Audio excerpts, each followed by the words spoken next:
Pardon, dépêchez-vous, hein, parce que moi je vais me coucher. Je suis fatiguée.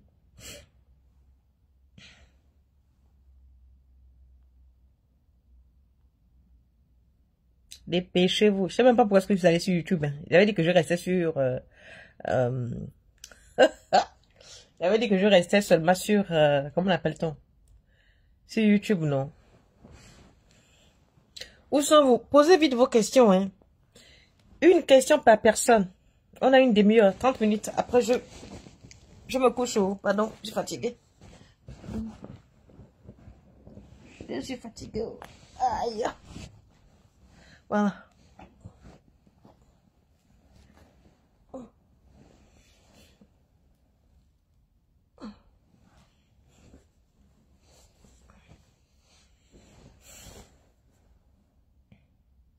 Hello Summer, comment tu vas? Ah, nous ici, là, on est fatigués. Oh. Mais on vend bien. On vend bien. Oh. Et vous là-bas? Et Catherine la pipelette? Ah, je n'ai même pas encore commencé que déjà. Faut que j'aille acheter le truc là, l'anti-buée là. Où est-ce que vous êtes? Posez vos questions. Une question par personne. Une question par personne pour permettre à tout le monde de poser sa question. On a une demi-heure. J'avais dit que je ferai les jeudis foire aux questions. Donc ça a commencé la semaine dernière. On était sur YouTube.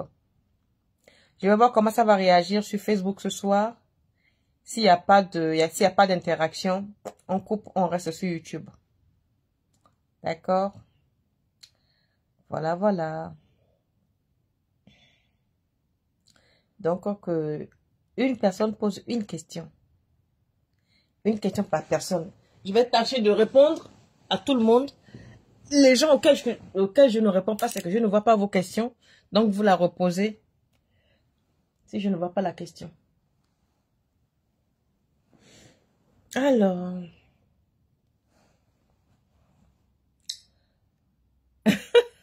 Bonsoir Eric, comment tu vas? Tu vas bien? Je viens de t'envoyer d'ailleurs un message. Je sais pas si tu l'as eu. Je t'ai envoyé un message en instant. Elvina. Bonsoir madame, quel plaisir de vous voir. Merci. Merci, merci. Fidèle au rendez-vous, merci au... Mélie Belle, bonsoir. Alors, Aruna Koulibaly, bonsoir. Oui, je vais bien. Bonsoir. Dagan Delali, oui, je vais bien. Je vais bien et toi? Tu demandes, hein? Summer, tu me demandes de poser la question sur quoi? Ah, néné. J'ai dit foire aux questions. Vous posez, une personne pose une question. Vous voulez poser la question sur, vous voulez poser la question sur moi. Vous posez pas la question sur moi, vous posez la question sur vous-même. C'est même quoi avec toi? Tu n'étais pas là quand je disais la semaine dernière que on va faire maintenant les jeudis foire aux questions. Que chacun pose une question pour permettre à tout le monde de faire des roulements. Ou tu n'étais pas là. Toi, tu n'étais pas connecté jeudi dernier. Summer. Ne fais pas que quand tu vas venir ici, là, tu vas ramasser une gifle. Hein. Summer, jeudi, tu étais connecté, non? Vraiment, les Camerounais, c'est même pas la peine, quoi. Tchai!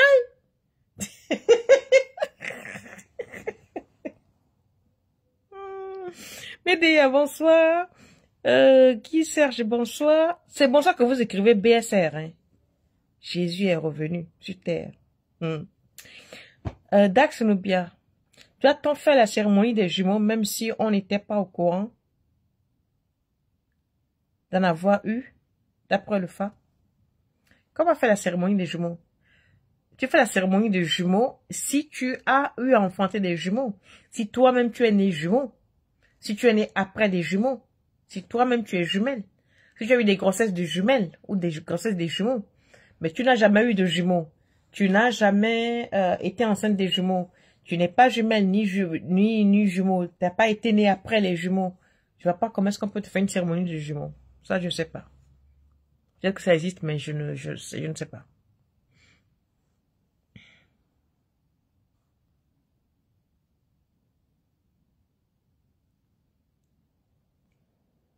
Donc voilà, j'espère que j'ai répondu à ta question, Dax Nubia. Bonsoir, bonsoir.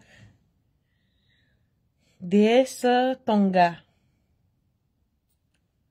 Juste Anga Hercule. On se marie le plus souvent avec une personne lorsqu'on l'aime pas, qu'avec une personne que l'on aime beaucoup. Pourquoi c'est souvent comme ça? Vous savez, quand je me posais une question comme ça, moi j'ai du mal à répondre. En toute honnêteté, j'ai du mal à répondre pour la simple raison que, moi que vous voyez ici, je ne peux jamais épouser une personne que je n'aime pas. C'est impossible. D'ailleurs, je ne peux pas avoir un rapport avec une personne pour laquelle je ne ressens absolument rien. C'est impossible. Donc, comment on épouse une personne souvent qu'on n'aime pas? Mais ça, je ne pense pas qu'on peut ça, c'est des mariages alimentaires. C'est même pour moi, c'est pas un mariage. On peut pas appeler ça un mariage. C'est des mariages alimentaires. Parce que on se marie le plus souvent avec une personne que l'on n'aime pas,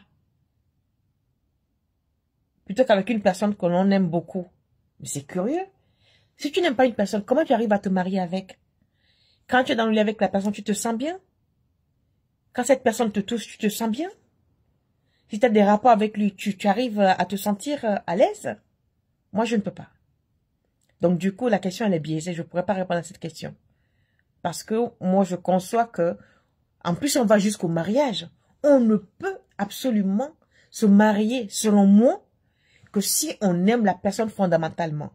Maintenant, il peut y avoir des mariages arrangés. Je ne peux pas mettre ça en...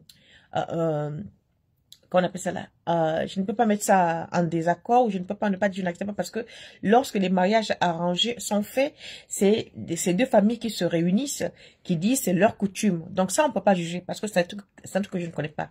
Mais lorsqu'on parle des rapports amoureux d'individus consentants, je ne peux pas concevoir qu'on épouse un mec, on l'aime pas, ou on l'épouse quand même, et celui qu'on l'aime, on l'épouse pas. Ça, c'est les opportunistes, ça, c'est l'opportunité. C'est-à-dire, celui que tu aimes ne te propose pas le mariage, celui que tu n'aimes pas te propose le mariage, mais tu te maries quand même, sachant que tu ne l'aimes pas. Ça se paye. Vous appelez ça karma, moi, j'appelle pas ça karma. Moi, j'appelle ça mentir à la nature. Et la preuve, vous vivez très mal dans ces relations. Vous faites des enfants, il n'y a rien qui va, il n'y a pas d'équilibre parce que la base est faussée. Et tôt ou tard, tu finiras par tromper ce mec-là parce que tu ne ressens absolument rien pour lui, parce que tu n'as aucun sentiment pour lui. Tu finiras par le quitter. Donc, à quoi ça a servi d'hypothéquer ta vie, de mettre ta vie entre parenthèses, sachant que tu ne l'aimes pas, jusqu'à faire des enfants? Et ces enfants, quand on les fait très souvent, on n'a pas d'attachement pour eux parce qu'on n'aime pas le père énerve, mais on est là parce que c'est des aliments. C'est pas... Je ne vous juge pas, hein, moi je dis ce qu'il en est. Et comme vous savez, moi je ne prends pas de gants. Vous posez une question, je vous réponds. Selon ma manière, selon comment je le conçois. Cela ne veut pas dire que ma réponse est une science infuse, non. Je vous réponds comme moi, je comprends la chose. Pas comme quelqu'un le comprend, va m'interpréter, non. Parce que c'est du chic au tac. Donc, je n'irai pas demander à ma grand-mère comment répondre. Je réponds selon mes sentiments. Et selon mes convictions et mon éducation. D'accord?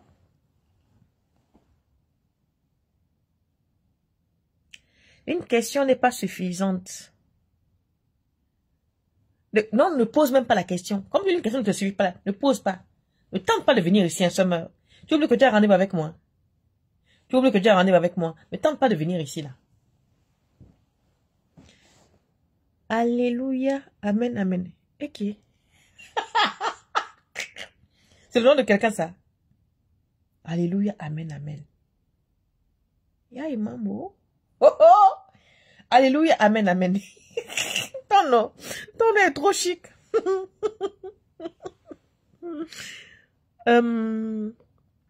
Alors...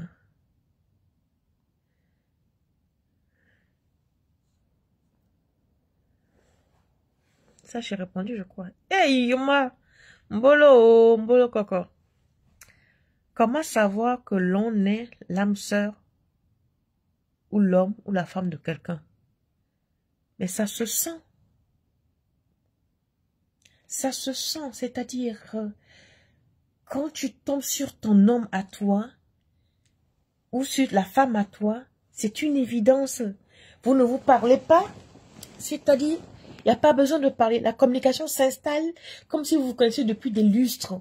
Tout coule de source. Il n'est pas là au bout d'une heure, il te manque. Tu n'es pas là, tu lui manques. C'est des choses, c'est tellement évident que... C'est-à-dire, la base est que quand tu le rencontres, vous avez l'impression de vous être déjà croisé quelque part. Vous avez l'impression de vous connaître alors que vous ne vous êtes jamais vu.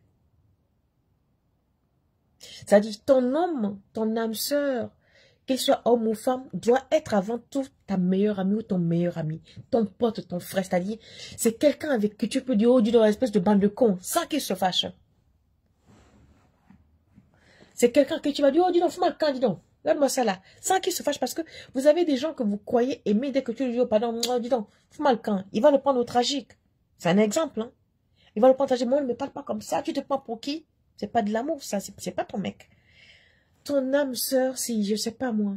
Ton âme sœur, c'est l'équivalent de ton frère. Pourquoi on dit âme sœur? C'est-à-dire, c'est l'équivalent du frère et de la sœur. Tout coule dessous. La seule chose qui vous sépare, c'est le sexe. La seule chose qui sépare cet homme ou cette femme de ta sœur ou de ton frère, même père, même mère, c'est le sexe. Donc, il faudrait que tout coule de source. Et je vous ai souvent dit que quand vous rencontrez une personne, pour savoir si la personne est à vous, ne regardez pas ce qu'il a autour. C'est difficile, ça difficile pour vous parce que si vous avez déjà pris les mauvaises habitudes de regarder si, oh, il a une montre Rolex. Oh là là, il est venu avec une Bentley. Oh là là, t'as vu comment est-ce qu'il est habillé? Oui, si vous partez sur ces bases-là, vous allez fausser.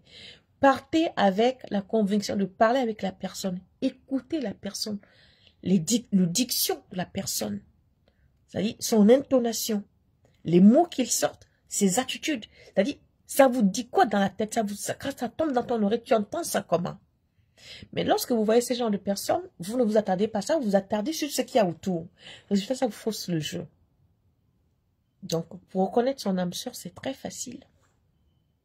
Très simple. J'espère que j'ai répondu à la question. Bonsoir Chantal. Anne-Marie Lancoua. Bonsoir Tata. J'aimerais savoir si ça existe des parents qui font des pactes de sorte à ne jamais aider leur enfant à évoluer, même si eux ont tout. Bien sûr. Bien sûr, je réponds d'une voix, bien sûr. Oui, puisque ces enfants-là sont leurs avoirs. Ils les ont faits uniquement pour l'ascension sociale. Ou ils les ont faits au moment de faire le pacte avec l'ascension sociale. Ils les ont sacrifiés spirituellement pour eux, ils s'élèvent socialement, mais eux, les enfants, ils s'en foutent. Oui, ça existe, bel et bien. J'espère que j'ai répondu à ta question. Les gens diront, ouais, un parent qui met un enfant au monde ne peut pas faire ça. Vous mentez. Vous savez, vous avez des parents, je dis, il y a des parents qui sont des loueurs de ventre. C'est-à-dire, l'enfant est rentré dans leur ventre et est ressorti, c'est tout. C'est-à-dire, l'enfant devient leur rival, le garçon devient leur pire ennemi, la fille devient leur rival. Le père, c'est pareil, il y a des enfants qui ne peuvent pas supporter parce que cet enfant, finalement, est né avec une étoile que lui, il voudrait avoir. Il ne l'a pas, mais c'est l'enfant qui l'a. Donc, cet enfant sera son ennemi juré. Parce qu'il sait que ce qu'il a toujours voulu dans sa vie, c'est l'enfant qu'il a. Il fera tout pour le briser pour pas qu'il le dépasse. Il y a des parents comme ça. Oui, pas le temps. Quand on a un joli décor, alors on abrège vite le fait de bon sens. D'accord. C'est compris, Guy Serge. Dax Nubia. Le phare a trouvé que mon deuxième fils était jumeau. Mais son frère est passé. Mais c'est ce que je vous dis tout à l'heure, qu'on ne peut pas faire les cérémonies de jumeaux s'il n'y a pas eu de jumeaux. Donc là, apparemment, donc tu as eu des jumeaux. Il y a un qui a trépassé, un est resté. Donc c'est des jumeaux. La cérémonie doit être faite. C'est pour ça que je pose la question, on fait la cérémonie par rapport à quoi? Donc je t'ai énuméré le fait que il faut que tu aies été enceinte des jumeaux, que tu ne l'aies plus, ou que tu aies fait des jumeaux, ou que tu sois né avant des jumeaux ou après des jumeaux, ou que toi-même tu sois jumelle. Donc, ça revient à ce que j'ai dit.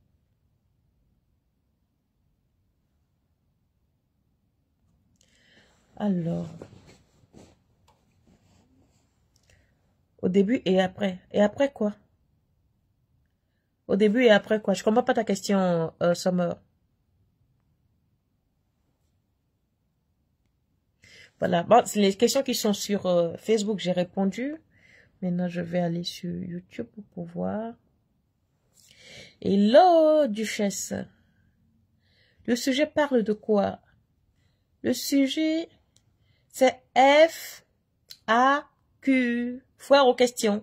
Vous posez des questions qui vous taraudent, je tenterai d'y répondre si je peux. Parce que souvent, quand tu es en direct, les gens passent leur temps à poser des questions. Oh, tu es en train de développer quelque chose. Donc, souvent, il y en a qui disent, ouais, je t'ai posé des questions, tu ne réponds pas. Mais ce n'est même pas que je ne réponds pas. Des fois, je ne vois pas les questions. Donc, j'ai instauré depuis la semaine dernière que le jeudi, ça va être foire aux questions. Si vous avez quelque chose qui vous dérange, vous pouvez me poser la question en direct le jeudi. Ce serait que ça. Je n'ai pas de sujet particulier. Ceci étant, je peux prendre un sujet dans les questions qu'on m'a posées pour faire un développement.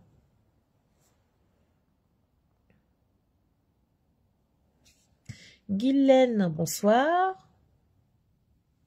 Merci beaucoup. Nicole. Hello, encore, bonsoir Dagan. J'espère que tu vas bien. Je viens d'arriver. J'espère que je ne suis pas en retard. Non, pas du tout. Ça démarre là. Ça démarre. Gis, bonsoir. Je suis encore en retard. Mais non. Il y a quoi, on a 10 minutes. 10, 20 minutes. J'ai encore rien dit de spécial. C'est-à-dire, vous posez des questions, je réponds. Je n'ai pas de sujet, je parle de personne, je ne parle de rien aujourd'hui. Je parle de vous. Des questions qui vous taraudent. Si je peux répondre, si je peux apporter un éclaircissement, j'essaierai. Si je ne peux pas, ben, vous l'avez posé. Il y a peut-être des gens qui sont là qui pourront aussi vous répondre. Vous pouvez aussi répondre aux uns ou aux autres. Hein. C'est une fois aux questions. Donc, si vous posez une question auquel moi, je réponds mal ou que je n'arrive pas à répondre, si quelqu'un connaît mieux la réponse, la personne aussi peut répondre. On est à l'école tous. Hein. Moi, j'apprends tous les jours.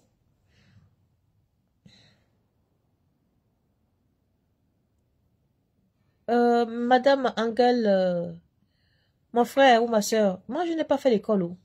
Donc, ton anglais qui est Dieu là. Pardon, thank you. C'est tout ce que j'ai compris là-dedans. Corinna, partageons nombreusement pour édifier notre entourage. Merci, Corinna, merci. Aimé Judith. Mbolo. Wanumva. Le sujet parle pas de grand chose, c'est foire aux questions. Est-ce que vous vous rappelez du jeudi dernier, on était là sur YouTube? On n'a parlé de rien, c'était des questions que vous posez, je répondais. Donc, j'ai trouvé ça intéressant. Et beaucoup m'ont dit après, ah, moi, ça m'a permis de comprendre certaines choses. Donc, au lieu qu'à chaque fois qu'on fait les directs, on s'arrête pour répondre aux questions que le direct n'aille pas. Donc, si vous avez des questions, vous me les posez. Moi, j'essaierai de répondre. Des questions sur vos vies, hein, sur des choses que vous ne comprenez pas. Pas des questions sur moi.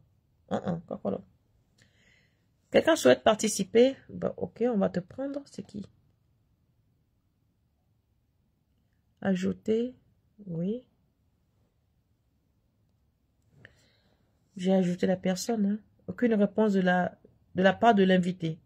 Bah, c'est drôle ça. Quelqu'un veut participer, j'accepte et là, il n'y a pas de réponse. J'ai essayé. Les and singer. Guten, bonsoir. Guten Nacht. Donc, si quelqu'un pose la question que je ne vois pas, vous pouvez vous poser la question. Donc, il y a plus de questions. Hein. Sur YouTube, sur Facebook, il n'y a plus de questions. Parce que j'en vois pas. Hein. Il y a Dax qui a posé une question et puis il y a seulement qui a posé une question. Donc, vous étiez deux à poser des questions sur Facebook. J'espère avoir répondu.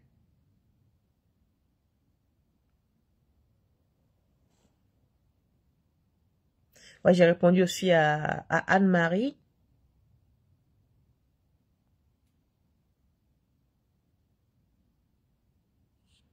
Voilà, donc il n'y a plus de questions sur Facebook.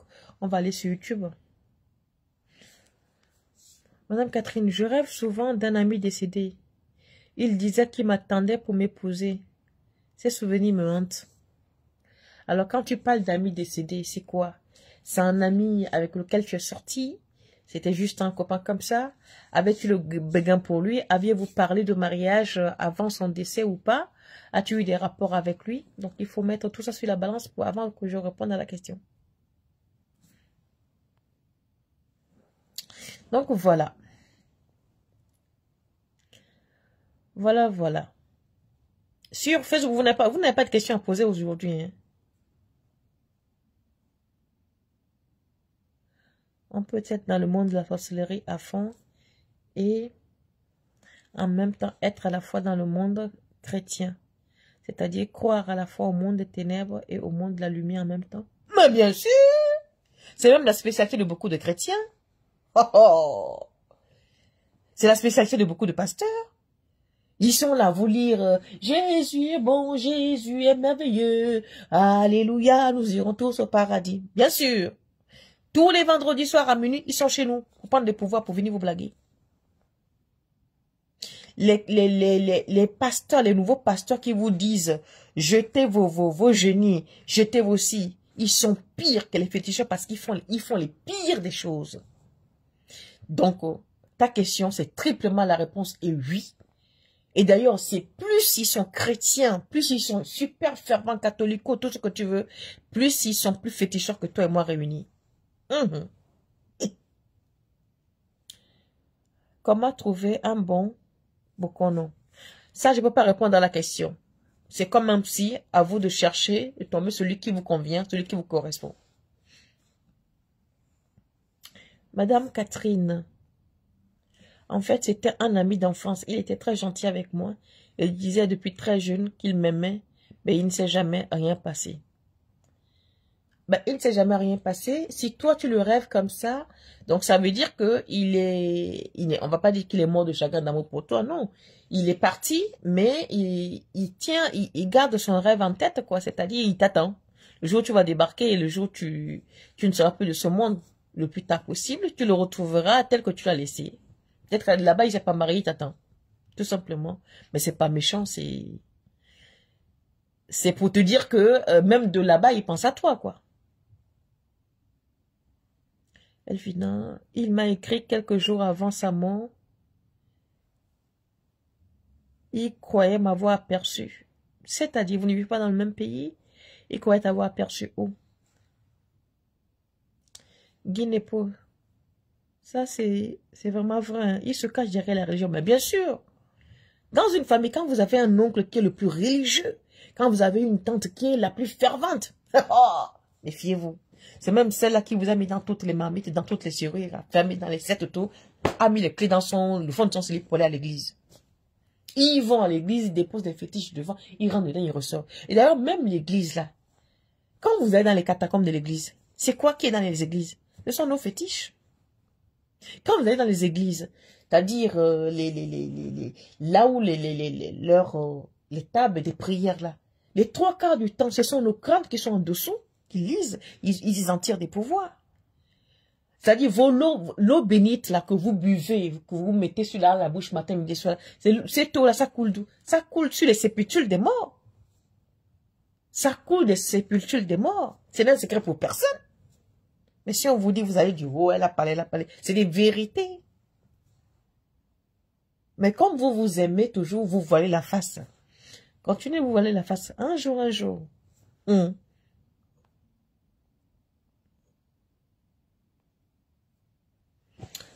Donc, voilà.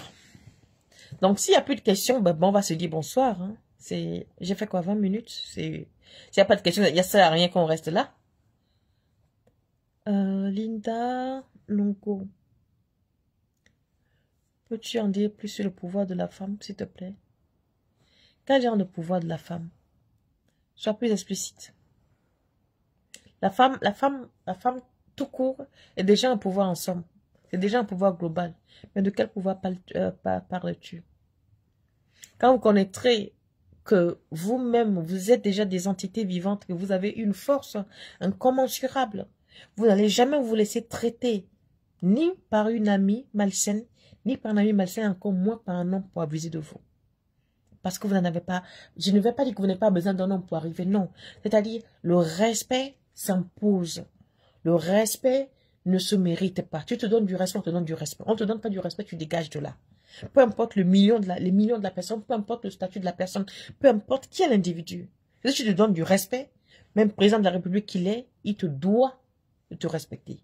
Si il ou elle ne peut pas, c'est pas la peine. C'est pas une relation, ça. D'accord?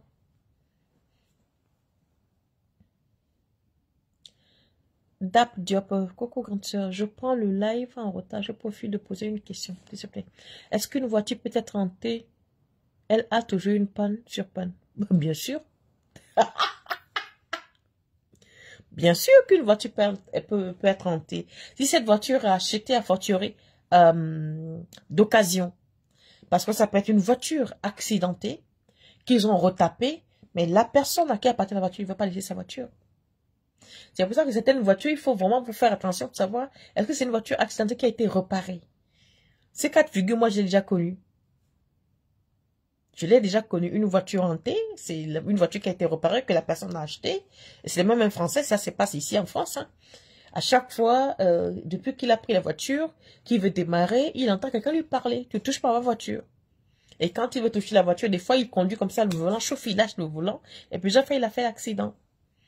Et il me parle, il me dit, mais moi, je comprends pas ma voiture, il y a quelqu'un qui me parle. Et comme ça, benoîtement, je lui dis, mais ta voiture, quelqu'un te parle, ta voiture est hantée ou quoi? Il me dit, mais j'ai comme l'impression, je dis, bah, allez, arrête. Il me dit, non, non, c'est l'autre jour, j'ai fait un accident, parce que quelqu'un me dit, lâche le volant. Je dis, je ne lâche pas le volant. Tout d'un coup, j'ai reçu une décharge.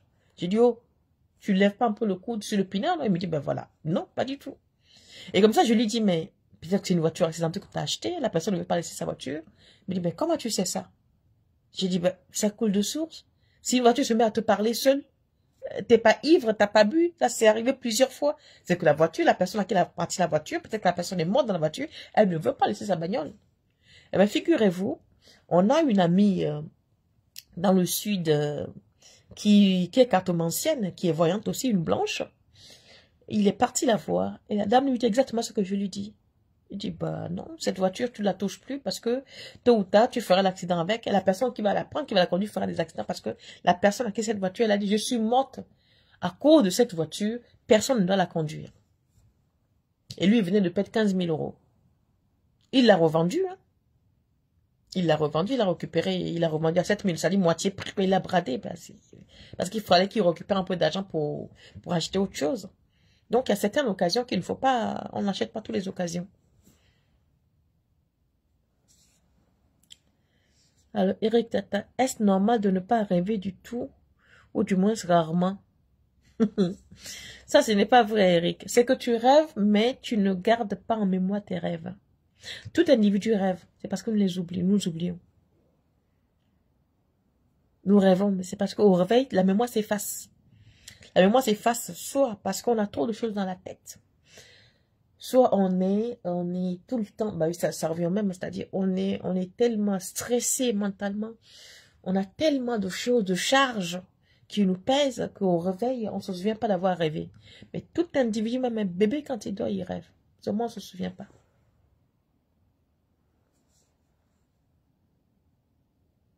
Mais bien sûr que l'eau de l'eau est à craindre.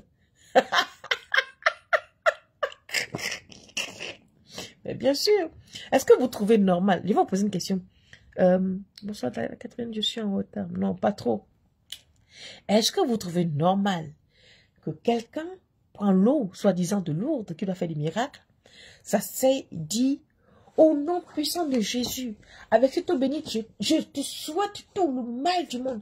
Avec cette eau bénite, vous trouvez ça normal? Et quand les gens font ça, ça arrive. Hein? Donc ça ne vous dit rien. Ça ne vous dit absolument rien. C'est-à-dire, il y a tellement de choses dans le catholicisme que si on vous explique, hein, vous allez fuir. Oh, oh. Bonsoir. Oh, Magali. Sangoni, Nico. Tu vas bien? Je rêve souvent. Ma grand-mère, quand j'ai des sérieux problèmes, ça signifie quoi? Bah, ça signifie tout simplement qu'elle est présente, que si tu as des problèmes, il faut le lui confier. Elle est là, elle ne t'abandonne pas, donc tu lui parles. Tu lui parles de tes problèmes quand tu es seul, tu mets un verre d'eau sur la table le soir avant de partir. Le matin très tôt, tu lui parles, le soir avant de dormir, tu lui parles. Grand-mère, c'est toujours moi ta petite fille. Tu connais le problème que j'ai, je vais pas t'expliquer puisque tu le sais déjà. Voilà, je souhaite que tu m'orientes, je souhaite que tu m'aides à voir clair. Je souhaite que si c'est une mauvaise personne qui est dans ma vie, je souhaite que tu enlèves cette personne. Je souhaite que tu mettes sur ma voie les meilleures personnes pour me guider, puisque toi-même tu n'es plus là. Je souhaite tout court que tu me protèges de tout et surtout que tu m'ouvres la voie. Tu fais cette prière tout le temps quand tu veux dormir. Chaque matin quand tu te lèves avant de parler à qui que ce soit. Mais n'oublie pas de donner à manger à ta grand-mère. Tu fais à manger, peu importe l'heure, le jour. Tu dis son nom. Mamie, voilà ton plat. Il faut faire ce qu'elle aime. Tu poses sur une table, tu poses un verre d'eau, s'il y a un verre de vin. Tu fais une table comme si elle doit manger. Et tu vas voir qu'elle peut même te dire des choses, te donner des noms comme ça dans le rêve. C'est parce que les gens vous protègent, mais vous ne leur donnez pas à manger. C'est-à-dire, eux, ils sont là, ils veillent sur vous. Mais depuis que ta grand-mère est décédée, tu as déjà acheté un pagne un jour pour dire que, grand-mère, depuis que tu es parti là, je t'offre un pagne. Non. Tu as déjà versé une bière par terre pour dire, bon, maman, je ne sais pas où tu es, mais la bière que je verse là, j'espère que tu vas la boire parce que c'est la bière que tu aimes. Non. Tu as déjà commandé une messe pour dire, oh, ma grand-maman, je sais que tu aimes la messe, je te commande une messe et que tu es parti à l'église, tu as dit au prêtre, ma grand-mère s'appelle Jocelyne, je veux commander une messe spéciale pour elle. Avez-vous déjà fait ça? Non. Vos ancêtres ont tout fait pour vous, vous êtes là seulement assis. Vous êtes assis sur les acquis. Mais ces acquis, la grand-mère qui est partie depuis des années, elle n'a plus d'habit sur le corps. Le pagne avec lequel on l'a enterré, le pagne est fini depuis. Les insectes ont mangé ça. Personne ne sait même où elle est. Elle a soif, vous ne donnez pas à boire. Elle a faim, vous ne donnez pas à manger. Mais ça n'empêche pas qu'il vous protège. Donc, des fois, quand ils viennent se manifester comme ça, ayez au moins le minimum, c'est-à-dire leur donner à manger, pour qu'ils puissent se dire, ah, quand même, ils ne m'ont pas oublié, puisque je suis venu, je manifeste, on s'occupe de moi. Et tu vas voir que personne ne peut te faire du mal, puisqu'elle est là, elle sert de barrage. La preuve, quand tu as des problèmes, c'est là où tu la vois. Donc, ça veut dire quoi? À chaque fois que tu as un danger, elle est là, elle prend des coups à ta place. Donc, la moindre des choses, c'est de lui rendre. D'accord? J'espère que j'ai répondu à ta question.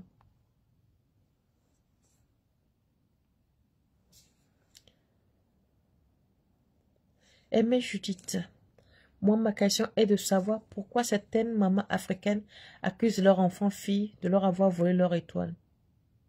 Bah, parce qu'elles-mêmes sont des mauvaises sorcières, c'est tout. Parce que comment une maman accuse sa fille d'avoir volé son étoile, c'est pas la fille qui a fait la mère, c'est la mère qui a fait la fille.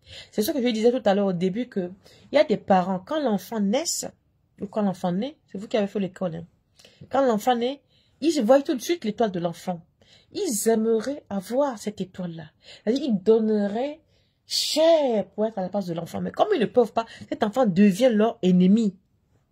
Parce que beaucoup de... On va faire plus court. Une métaphore. Beaucoup de parents, quand les enfants font les études, disent que je veux que tu deviennes médecin. Parce que lui-même a été un médecin raté. Il a voulu être un médecin, il n'a pas pu. Donc, il oriente l'enfant à faire médecine. Alors que l'enfant veut être menuisier. Dans sa ligne de vie, c'est peut-être d'être menuisier. Cet enfant sera médecin, mais un très mauvais médecin. Donc, c'est normal que certains parents déclarent la guerre. Tout à l'heure, je l'ai dit. Hein. Il y a des filles qui deviennent les rivales de leur mère. Il y a des garçons qui deviennent les ennemis jurés de leur père. Parce que le papa dit tout le temps, ouais, celui-là, il va me tuer. Il va me tuer. Ou alors, lui-même, il a 22 têtes. Quand l'enfant naît, il veut lui donner son mauvais côté. L'enfant refuse. L'enfant devient son ennemi. Et les filles, c'est pareil. Quand la maman est une mauvaise sorcière qui veut donner la part de sorcellerie à la fille, l'enfant refuse ou sa tête ne veut pas. Elle déclare la guerre, elle dit que oui, tu veux me tuer, tu veux éteindre mon étoile. Ça existe. On ne vous raconte pas d'histoire.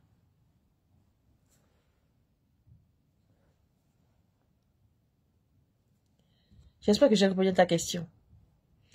Pouvez-vous me dire que ça signifie d'être toujours en train de faire le ménage dans les rêves de façon récurrente? Dans au moins 3 rêves sur 5, il est toujours question de nettoyer le mur, le sol. Ben, ça peut être un traumatisme dû à l'enfance. Avez-vous été chez quelqu'un qu'on vous a obligé à faire le ménage quand vous étiez enfant? Ou dans votre propre vie, est-ce qu'on vous a obligé quand vous étiez enfant à faire le ménage tout le temps, tout le temps, tout le temps? Si oui ou non. Si c'est pas ça le cas, c'est-à-dire dans votre vie antérieure, avez-vous été maltraité ou on vous a obligé à faire le ménage tout le temps, tout le temps, tout le temps, tout le temps? Donc là, c'est des questions qu'il faut vous poser. D'accord? Donc voilà. De rien, Judith. De rien. Moi, j'ai fini, hein. J'ai fini. Donc, si vous n'avez plus de questions. Sur Facebook, ils n'ont pas de questions. Donc, je pense que jeudi prochain, on va rester sur YouTube. Hein. C'est plutôt sur YouTube qu'il y a des questions. Lise unique. Pas du tout. Pas du tout quoi. Pas du tout quoi. Explique. Comment protéger sa voiture? Déjà, il faut savoir si la voiture est accidentée ou pas. Si elle n'est pas accidentée, si vous l'avez achetée vous-même. Mais il y a des prières simples. Hein. Quand vous achetez une voiture, votre voiture, vous l'achetez. Avant déjà d'aller, vous savez que cette voiture-là, je vais l'acheter. Avant d'aller acheter la voiture, vous l'avez vue, vous avez fait de tout, vous avez essayé, elle vous plaît. Le jour de la signature, vous faites une prière chez vous. Dieu Tout-Puissant, Créateur du ciel et de la terre, les ancêtres Tout-Puissants, c'est grâce à vous qu'on connaît Dieu. Je m'en vais prendre une cage qu'on appelle voiture. Cette voiture, je l'achète, mais ça peut m'ôter la vie. Je vous demande de monter dans cette voiture avec moi matin, midi et soir, afin de me protéger et d'assurer ma protection et d'assurer la protection de quiconque monte dans cette voiture. Quand tu fais ça, tu donnes à manger à tes ancêtres. Tu verses le matin, tu verses la bière, le soir pareil. Tu fais ça 3 jours de suite, tu vas prendre ta voiture. Quand tu montes, tes défunts vont monter avec toi. S'il va y avoir un accident, tu vas descendre avant. D'accord? C'est des choses simples. Mandiop. Comment vivre avec un mari qui n'a pas la même vision que sa femme? Ben, déjà, il fallait pas l'épouser. Tu as réussi à épouser quelqu'un qui n'a pas la même vision que toi, comment? Oh, vous me surprenez toujours. Hein. Ça veut dire qu'avant d'arriver au mariage, vous êtes fréquentés. Ça veut dire que tu as vu que c'est à sens unique. Il n'y a pas de matière autour. Comment as-tu accepté de l'épouser si déjà dans la relation, tu savais très bien qu'il ne te convient pas? Hein? Marie-Belle, mon père m'a toujours maudit à cause du père de mes enfants. Jusqu'à me dire que c'est lui qui est à l'origine de mes difficultés et que c'est lui qui a rendu mon fils malade. Que dois-je faire?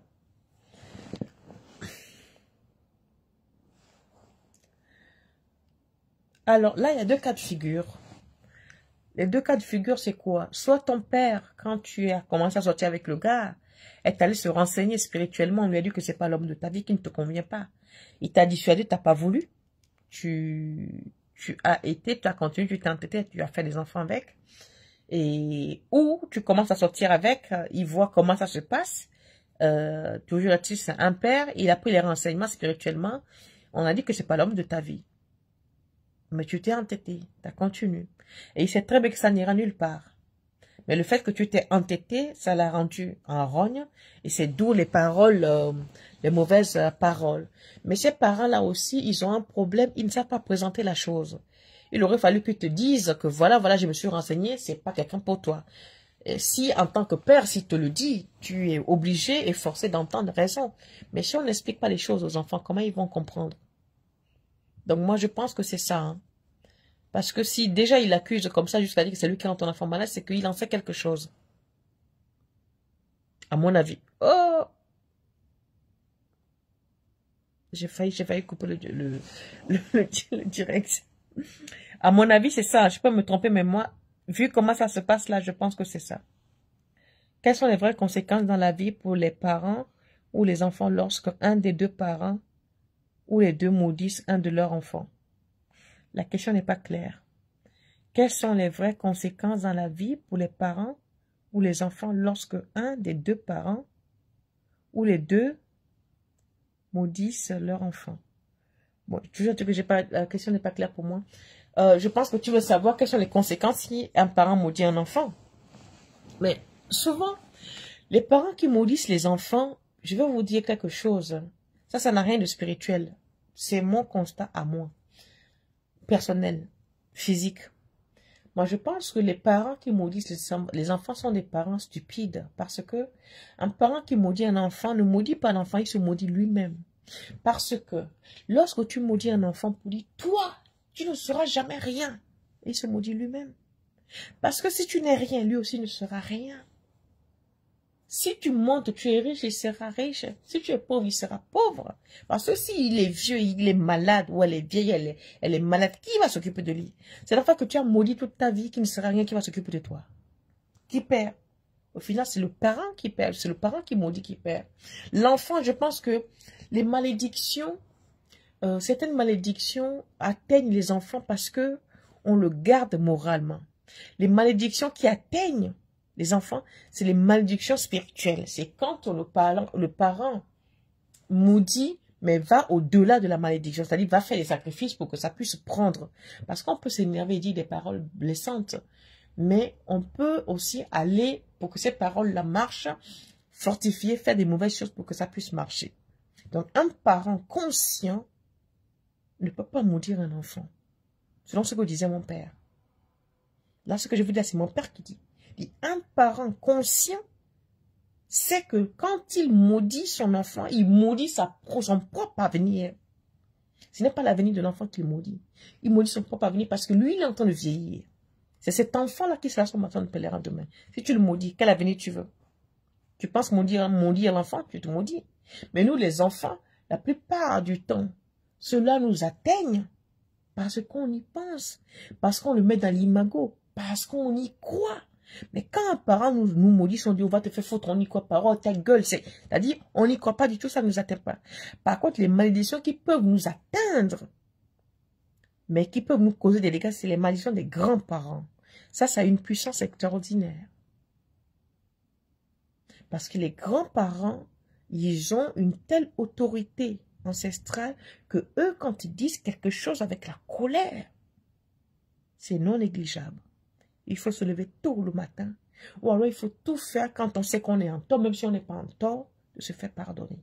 Lui demander la raison de sa colère. Mais la colère des parents, là, les parents alimentaires, là, ce n'est pas bon. Ils se maudissent eux-mêmes. Donc pour moi, il n'y a pas grande conséquence à part le parent lui-même qui se condamne, tôt ou tard. Et l'autre conséquence, pour l'enfant, c'est plutôt psychologique. Parce que à force d'entendre parler, tu ne sauras rien. Moi, si vous savez le nombre de fois où mes belles-mères, les femmes de mon père m'ont dit ça, tu seras une prostituée, tu ne deviendras jamais rien. Qui va épouser une comme toi, jamais. J'ai entendu des bêtes et des pas mûres, hein. Mais, au fond de mon Dieu, il va te faire foutre. À chaque fois qu'il disait ça, moi, c'est-à-dire, non seulement je n'y croyais rien, mais, c'est-à-dire, moi, j'étais une tête brûlée quand j'étais enfant, hein.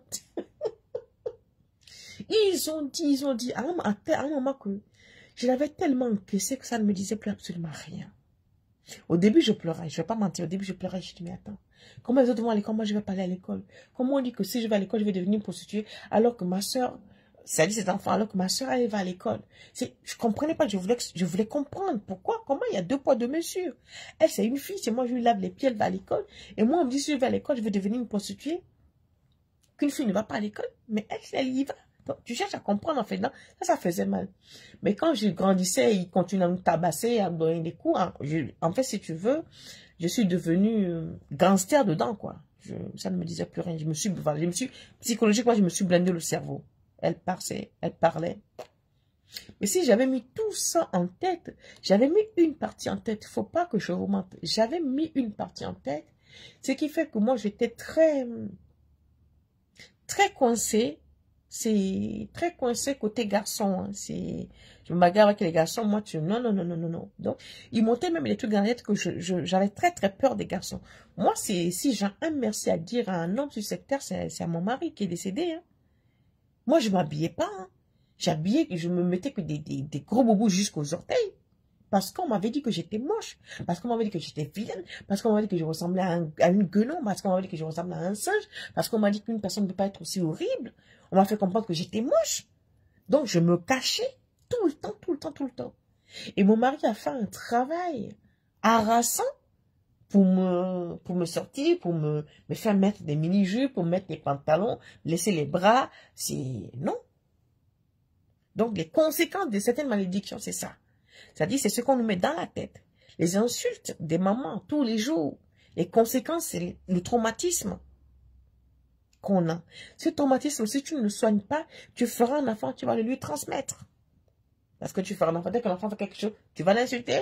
C'est moi, tu fais ça. Attends, c'est mal. Tu es une femme, non? Ton enfant te ferait ça aussi. Parce qu'en fait, c'est des rhétoriques qu'on a entendues, qu'on répète bêtement, en ignorant que ça peut avoir des conséquences psychologiques graves. Parce que les conséquences psychiques sont aussi graves que spirituelles, si ce n'est plus, parce que c'est dévastatrice. Ça tue. Quand quelqu'un se suicide, on dit, oh, ah, tu t'es suicidé. Ça l'a loupé, non? Mais vous n'avez pas idée des douleurs morales que les gens ont. Vous n'avez pas idée des douleurs psychiques parce que l'Africain s'imagine qu'il est blindé, que c'est une affaire de blanc. Non. Ces genres de propos détruisent les enfants, font des personnes mauvaises. Beaucoup d'Africains parlent fort, sont acariâtres, sont méchants. Pourquoi? À cause de ce qu'on leur a mis dans la tête. Et ils ne les ont jamais sortis de leur tête. D'où beaucoup sont agressifs. Si vous n'avez pas idée. Ce sont des choses qu'on leur a mis dans la tête qui causent ce genre de traumatisme. Donc, les conséquences des malédictions répétées des parents, c'est le traumatisme le plus souvent.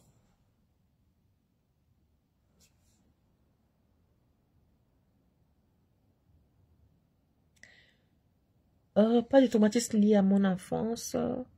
A été normal chez ma mère, au milieu de mes frères et sœurs. Il n'est pas seulement de ménage, mais également de laver des personnes. Également de laver des personnes. Ah, est-ce que dans votre famille, est-ce qu'il y a eu une grand-mère qui a été une guérisseuse ou quelqu'un qui a apporté de l'aide aux gens? Est-ce que tu as eu une grand-mère qui était là, toujours qui secourait les gens?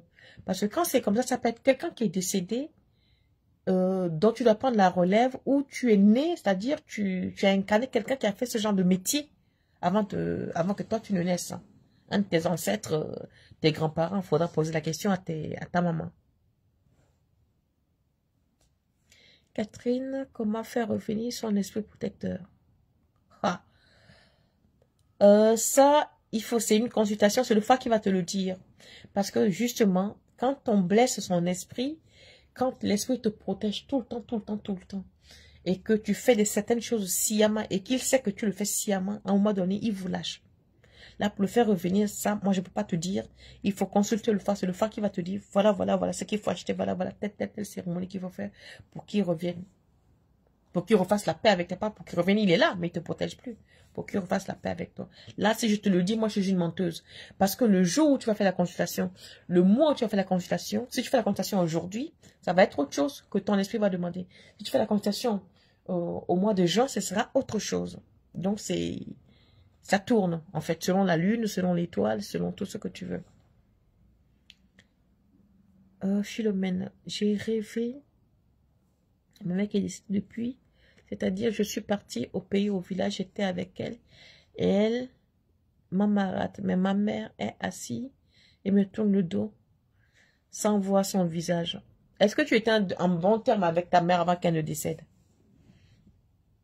Si elle était avec ta belle-mère et qu'elle te tourne le dos, étais-tu en bon terme avec ta mère avant qu'elle ne décède? Parce que là, ça fait plutôt référence à une jalousie non assumée, c'est-à-dire elle peut te tourner le dos parce que elle considère que tu considères trop ta belle-mère plus qu'elle comme mère. Donc elle te tourne le dos puisque tu as une mère. Tu n'as plus besoin de moi. Ça peut vouloir dire ça, mais je peux me tromper. Comment faire sortir un homme d'un envoûtement fait par une femme? Comment faire sortir un homme d'un envoûtement fait par une femme? Comment toi tu sais que c'est un envoûtement? As-tu consulté? Si tu as consulté, la personne qui t'a dit que c'est un envoûtement fait par une femme doit pouvoir te dire ce qu'il faut faire. Ça, c'est un. Cet homme que tu veux désenvoûter, c'est ton mec? C'est ton frère? C'est qui pour toi?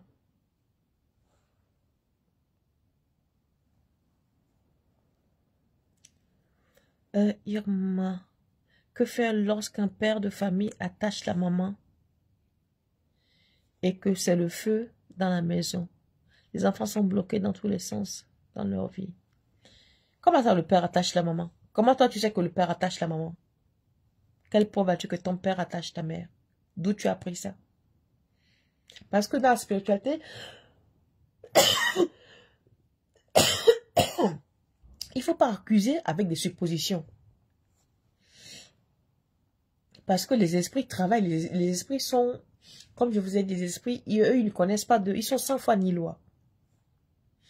Donc, si tu dis, admettons que tu accuses ton père de maltraiter ta mère spirituellement, de l'avoir bloquée, et que ce n'est pas vrai, son esprit peut te créer des problèmes. D'où je demande, comment tu sais que ton père a attaché ta mère? Comment tu sais qu'il a bloqué les enfants? As-tu consulté? Si oui, lorsque tu as fait la consultation, ils t'ont rien dit? Parce que dans chaque consultation, on laisse la porte ouverte à la personne si la personne veut poser des questions, si la personne veut faire des travaux. Il y a toujours quelque chose il y a toujours des réparations à faire. Donc, la personne qui t'a dit que ton père attache ta mère, quelle preuve il a ou que se passe-t-il? Comment toi tu le sais?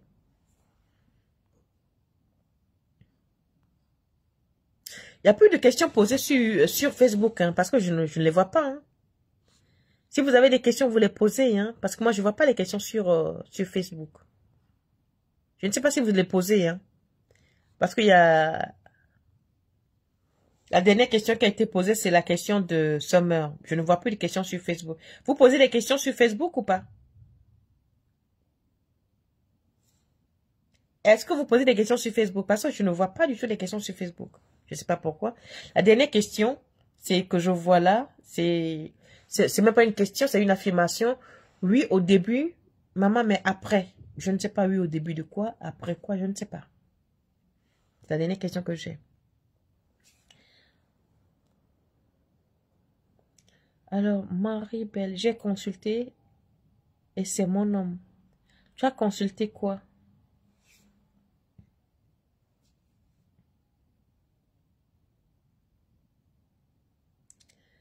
Tu as consulté le type que ton père dit, le père de tes enfants?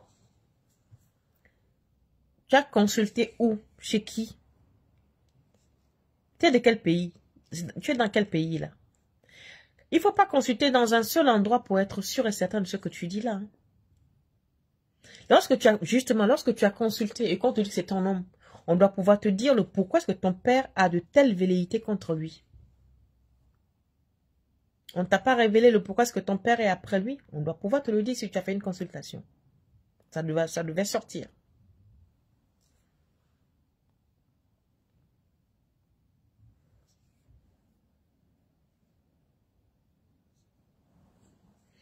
Voilà, si vous ne posez plus de questions, on va se dire bonne nuit.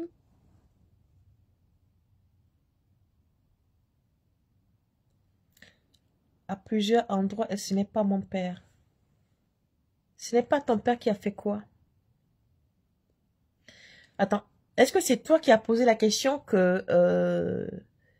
qui disait que ton père te maudit, dit que le père de tes enfants est mauvais? Ou je me trompe? C'est pas la même personne? C'est la même personne ou pas? Parce que là, tu me dis, j'ai consulté plusieurs endroits. Non, ce n'est pas mon père. Oui, mais ce n'est pas ton père, quoi. Ton homme ne peut pas être ton père. C'est où il y a un dichotomie, là. C'est... Reformule ton truc parce que j'ai pas bien compris. Voilà. Reformule ta question, Marie-Belle, s'il te plaît. Moi, je dis, je ne sais pas si c'est toi qui parlais que ton père te maudit à cause de père de tes enfants. Moi, je dis, si tu as continué dans plusieurs endroits, on doit pouvoir te dire ou tu dois pouvoir poser la question, mais mon père est toujours après moi et mon mari ou le père de mes enfants. Comme quoi, il n'est pas bon. Que se passe-t-il? Il doit pouvoir te le dire. Les hommes de Dieu. Ça, déjà, je vais te dire quelque chose. C'est faux et archi faux. Tu sais pourquoi? Parce que ces prétendus hommes de Dieu, je suis désolée, c'est des menteurs patentés. Les trois quarts du temps. Ces hommes de Dieu, c'est des hommes qui décident que X ou Y va se marier avec X parce qu'ils ont déjà fait leur arrangement avec l'homme. Toi, tu es là, tu viens, tu tombes dans le panneau. Non. Si tu me dis que tu es parti chez un guérisseur, chez une guérisseuse, chez vraiment un vrai voyant, un marabout du quartier, un joueur de Corée, oui, ça, je peux comprendre. Mais un homme de Dieu, ça, j'y crois pas une seconde. Parce que cet homme de Dieu-là, tous les vendredis, il est au banc pour prendre des pouvoirs. Et vous allez voir que les trois quarts du temps, c'est les enfants des féticheurs qui viennent vous blaguer. Donc, homme de Dieu là, tu sors dans ça. Si tu veux savoir ce qui se passe réellement, je ne sais pas dans quel pays tu es, tu prends tes pieds, tu vas consulter réellement. Surtout, tu demandes le pourquoi ton père est après ton mariage. Je pense qu'il faut commencer par là. Parce que si ton père se fâche contre ton mariage, ça ne marchera pas. Puisque déjà psychologiquement, tu es déjà persuadé qu'il te maudit. Donc, il y a déjà un ancrage qui te bloque. Donc, je pense que la première des consultations, c'est savoir le pourquoi. Oui, mais quand les voyants t'ont confirmé, ils t'ont pas dit pourquoi est-ce que ton père, lui, ne veut pas de ce mariage? Et toi, pourquoi t'as pas posé la question? Puisque c'est ça qui te taraude, en fait. Que ton père te maudit, maudit le père de tes enfants et dit que c'est lui qui a l'origine de la maladie de tes enfants. Donc, dans tes consultations, on doit pouvoir te dire le pourquoi. Parce que apparemment, tu as consulté plusieurs personnes. Tu as consulté les hommes de Dieu et les voyants. Donc, il n'y a pas un qui a fait la corrélation entre la colère de ton père et ton mariage ou ton enfant malade. C'est bizarre quand même.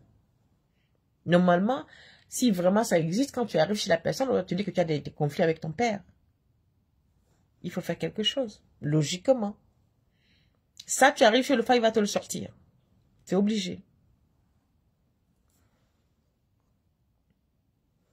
Donc voilà, moi j'ai fini. Si quelqu'un a une dernière question, elle pose ou il pose. Et puis, on va se dire bye bye. Une dernière question sur YouTube. Donc jeudi, moi je viendrai plus sur Facebook parce que sur Facebook, il n'y a pas de... Je ne lis pas, je ne vois absolument rien. La question s'est arrêtée chez Summer. Summer, écris quelque chose, je vais voir. Parce que ça n'a pas l'air de bouger. Summer, écris quelque chose, je vais voir si ça défile ou pas. Ah ben voilà, Philomène, oui, tu n'as pas grandi avec elle.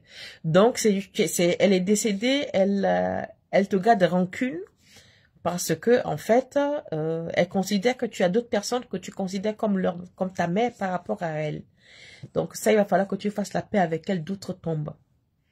Parce que être avec ta mère et que toi, tu sois avec ta belle-mère en harmonie et que ta mère te tourne le dos, c'est la colère, c'est pas bon. Donc, tu prendras de l'eau, tu feras tes prières, tu t'excuseras en bonne et due forme, que si c'est parce que tu n'as pas grandi avec elle qui fait que elle pense que tu ne l'as pas aimée, et puis, c'est même pas ça, c'est que, d'accord, tu n'as pas grandi avec elle, est-ce que tu étais en bon terme avec elle? C'est ça. Est-ce que vous avez eu des problèmes avant qu'elle ne meure? Est-ce que vous étiez bien ou pas?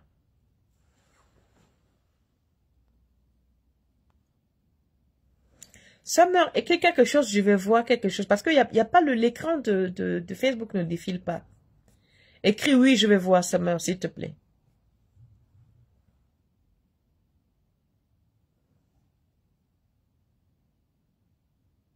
Bah, logiquement, moi, je suis assez étonnée parce que, Marie-Belle, logiquement, quand tu vas chez un guérisseur, bah, c'est-à-dire, tu poses la question pour savoir cet homme-là, d'ailleurs, tu veux savoir tu vas même pas demander si cet homme-là est l'homme de ta vie.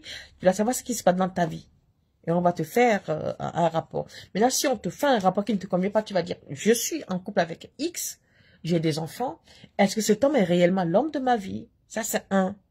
De deux, il y a un conflit avec mon père. Ce conflit-là vient d'où? Pourquoi? On doit pouvoir t'expliquer. C'est pas possible que tu fasses plusieurs consultations et que le nom de ton père n'est jamais sorti alors que tu es en guerre avec lui. C'est pas normal.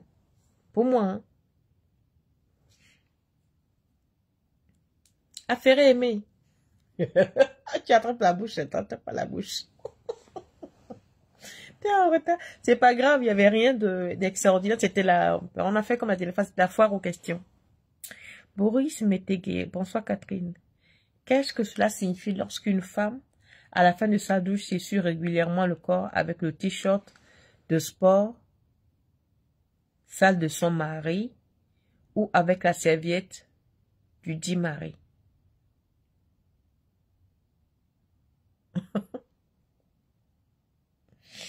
Alors, qu'est-ce que ça veut dire si une femme se lave et s'essuie le corps avec le t-shirt sale de son mari ou la serviette du mari?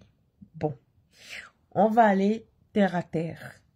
On peut dire que c'est quelqu'un qui aime les odeurs fortes et des odeurs... Vous savez, les hommes ont des odeurs hormonales assez fortes. Donc, on va peut-être dire que cette femme aime l'odeur de son mari sur elle. On va pas dire comme ça, on va pas être méchant. Et que dans le t-shirt de sport, oui, évidemment, il y a beaucoup de phéromones, il y a beaucoup d'hormones. Donc, elle aime sentir peut-être l'odeur de son mari sur elle. Et quand elle prend la serviette, c'est pareil, elle veut sentir l'odeur de son mari sur elle tout le temps. Moi, je partirais sur ça, hein. C'est quelqu'un qui aime l'odeur de son mari. Pour prendre un cas, moi, je me rappelle que quand je voyageais beaucoup, mais je partais avec un t-shirt ou surtout moi, je prenais surtout les chemises de mon mari. Et pas les chemises propres, je prenais sa chemise, je partais avec 2 ou 3 chemises sales de lui, parce que j'aimais ça, parce que je dormais avec, parce que j'avais l'impression qu'il était avec moi en permanence.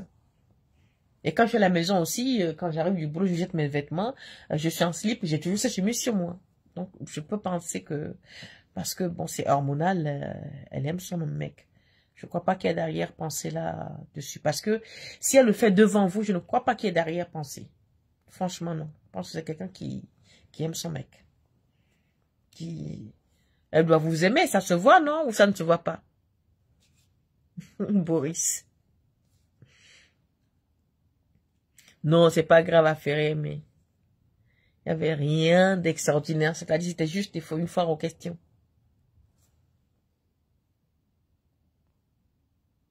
Summer, tu as écrit. Et ça ne marche pas, hein. C'est-à-dire, il n'y a plus rien sur le... Donc, je pense que vous avez écrit, mais sur Facebook, mais moi, je ne vois rien. Ça s'est arrêté net, l'écran. Donc, voilà. Moi, je vais dire bonsoir à tous ceux qui ont participé sur YouTube. Sur YouTube, vous avez réagi. Sur Facebook, je crois qu'il y a eu un problème. Il y a un bug. Je ne sais pas si c'est un bug. Parce que ça s'est arrêté net sur Summer et je ne vois plus rien. Mais alors, absolument rien. Il n'y a plus de... Ça défile, l'écran ne défile pas, quoi. Des écritures, ça ne défile pas. Tandis que sur YouTube, ça défile. Alors, Philo, ça a été un peu compliqué quand j'ai eu mon premier enfant. Mais après, ça a été. Oui, mais peut-être ça a été, mais elle ne l'a jamais digéré. Elle ne l'a jamais digéré, en fait. Donc, il y a un désaccord profond. Elle est décédée avec un corps meurtri de ta part. Même si elle a fait semblant que ça va, c'est souvent ça. Alors, c'est pour ça que je vous dis que si on n'est pas capable de faire la paix avec quelqu'un, il ne faut pas le faire. Moi, je ne fais pas semblant, hein. Et je dis toujours, toutes les paix ne sont pas bonnes à faire. Moi, il y a des gens sur cette terre-là. Je ne suis pas Dieu. Hein. T'as dit, ils donneront des millions pour me dire bonjour. Jamais de la vie j'accepterai. Jamais.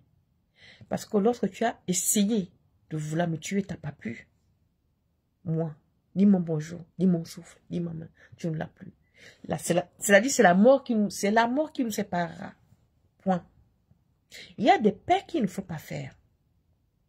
Et quand on a blessé les gens profondément, en l'occurrence la mère, il y a des manières de se rattraper. Mais de ta part, on peut te dédouaner parce que très souvent, on ne le sait pas. Si on ne t'a pas montré, tu ne peux pas le savoir. Parce que vous êtes nombreux et nombreuses ici, il y a beaucoup de choses qu'on ne vous a pas montrées. Moi, je dis, le premier Dieu sur terre, pour nous, les Africains, ce sont nos grands-parents. Parce que si le grand-parent n'a pas montré la voix de Dieu à ta mère ou à ton père qui te l'a transmis, nos grands-parents sont nos totems sur cette terre. Hein. Nos ancêtres sont nos totems. C'est eux les piliers, c'est eux nos dieux sur cette terre. Si des fois, vous avez comme je vous dis, vous avez des problèmes qui ne vont pas. Ça vient du fait que les ancêtres ont bâti. Vos parents sont venus, ils ont jeté ça aux orties et la génération continue. Et personne ne se soucie de ces grands-parents-là. D'où, des fois, ils s'énervent aussi, ils vous bloquent.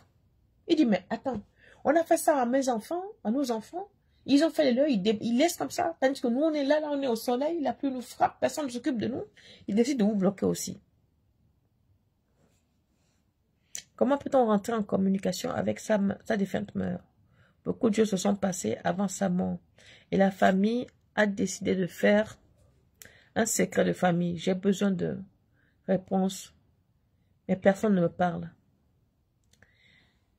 Alors, comment rentrer en contact? D'abord, est-ce que toi, tu étais en bon terme avec ta mère? Si tu étais en bon terme avec ta mère avant son décès, et tu étais en bon terme avec elle avant qu'elle ne décède?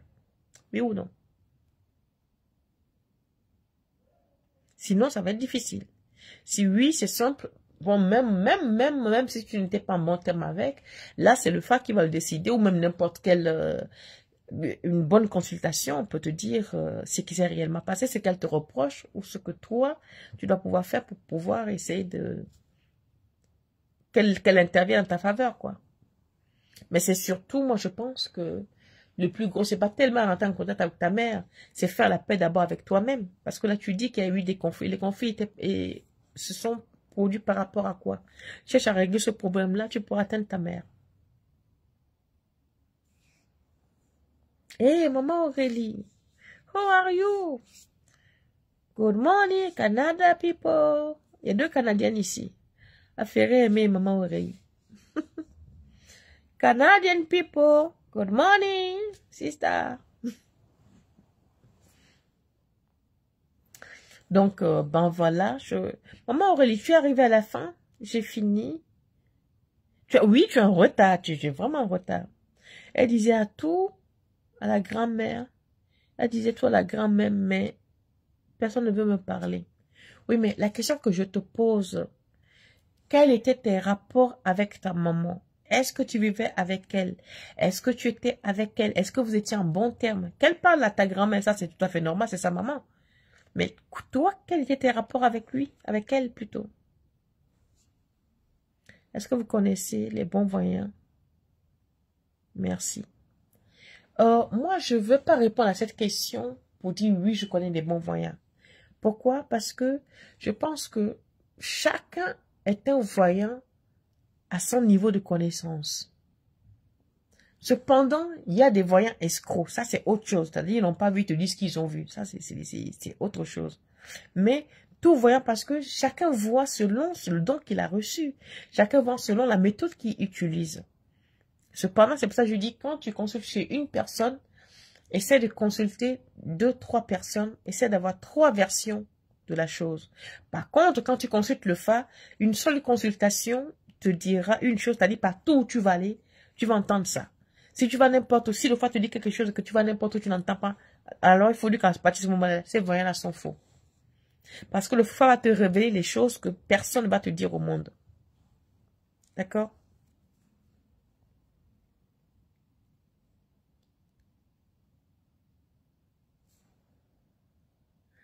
J'étais en communication tout le temps avec elle. Elle vivait au pays, elle ne m'avait jamais rien dit. Ok, tu étais en communication avec elle. Avant de partir, c'était quoi vos rapports? Vous étiez ensemble, vous habitiez ensemble? Pourtant, c'est moi l'aîné, mais moi, je n'ai jamais aucune rancune envers elle, mais ma fille rêve à chaque fois d'elle. Pourquoi? Mais c'est ce que je vous dis, il y a un conflit familial. Ce conflit vient d'où? Il y a un conflit, il y a un non-dit dans la famille. Il y a un conflit. Parce que quelqu'un qui te laisse avec ta belle-mère, qui te tourne le dos, ça en dit beaucoup, ça en dit long. C'est gros. Il y a un conflit. Donc, cherche d'où ça vient, le pourquoi du comment. Quand tu trouveras l'origine du conflit, de ce qu'on te cache, parce que moi, je ne peux pas savoir, je ne suis pas dans ta famille. Mais si tu fouilles et tu découvres le pourquoi du comment on te cache les choses, à partir de ce moment-là, tu pourras comprendre d'où vient la mésentente de ce que tu me dis. Être l'aîné, souvent les aînés sont sacrifiés, hein, les aînés sont là, sont les vaches à lait. Affaire, mais likez, partagez. Marie-Belle. Merci, Marie-Belle. Médéa, oui, on habitait ensemble dans la même maison avec le papa et la grand-mère. Donc, si vous habitez ensemble avec le papa et la grand-mère, il y avait une bonne ambiance. Tu avais quel âge à cette époque? Tu étais petite, tu étais grande, en âge de te marier, tu avais quel âge à peu près? Est-ce qu'en ce moment-là, est-ce qu'il y avait une symbiosité? Il était déjà, ton père s'est déjà remarié avec l'autre femme ou pas? Vous savez, des fois, quand des choses comme ça vous arrivent, hein, prenez une feuille ou 2, mettez, c'est-à-dire commencez à vous savez, le blanc nous gagne pourquoi? L'Européen écrit tout. Il note tout. Dans ça là, le blanc nous gagne. Parce que si on dit aujourd'hui qu'il va y avoir la guerre en Afrique, on va tous nous tuer. Vous savez dans quoi ils vont le mettre? Ils vont le mettre dans les bouquins. Ils savent que personne ne va le lire. Et là, ils vont nous avoir. Quand un cas comme ça vous arrive, chez moi, quand vous arrivez, hein, j'ai des tonnes de cahiers. Parce que je peux être là, je dors, quand je me lève, tout ce que j'ai vu dans mon rêve, je note. Je suis en train de parler avec quelqu'un, j'ai rendez-vous, quelqu'un veut me voir, je m'en veux le voir. Quand je rentre, je note. Parce que ma tête est saturée, je peux oublier. Même quand je parle avec des copines, il y a des trucs qui m'intéressent. Je dis, mais elle m'a dit quoi aujourd'hui? Non, c'est pas vrai. Je note. Dans ça, le blanc nous gagne. Apprenez à noter les choses. Par exemple, ce que tu dis là, ce que tu es en train de me dire là, Médéa. Non, c'est pas Médéa, c'est Adjoa. Je crois que c'est Adjoa. Si tu prends un bic, une feuille, tu t'assieds et que tu commences à faire la genèse de ton père, ta mère, ta grand-mère, tu vas voir que tu vas voir ce qu'on appelle le flashback. Il y a des souvenirs qui vont revenir dans ta tête. Il y a des choses qui vont remonter à la surface. À partir de ce moment-là, tu finiras par faire le lien de tes corrélations et tu finiras par trouver d'où vient l'abcès qui doit être crevé. Apprenez à écrire ou alors achetez des dictaphones. Quand ça ne va pas, tu parles, tu parles, tu parles, tu parles. C'est comme la psychanalyse. Et vous allez voir que, à force d'expier, les choses vont sortir. Mais si vous vous taisez, tant que vous vous taisez, ben, les choses sont enfouies. Vous n'y pouvez rien. Et ça vous abîme.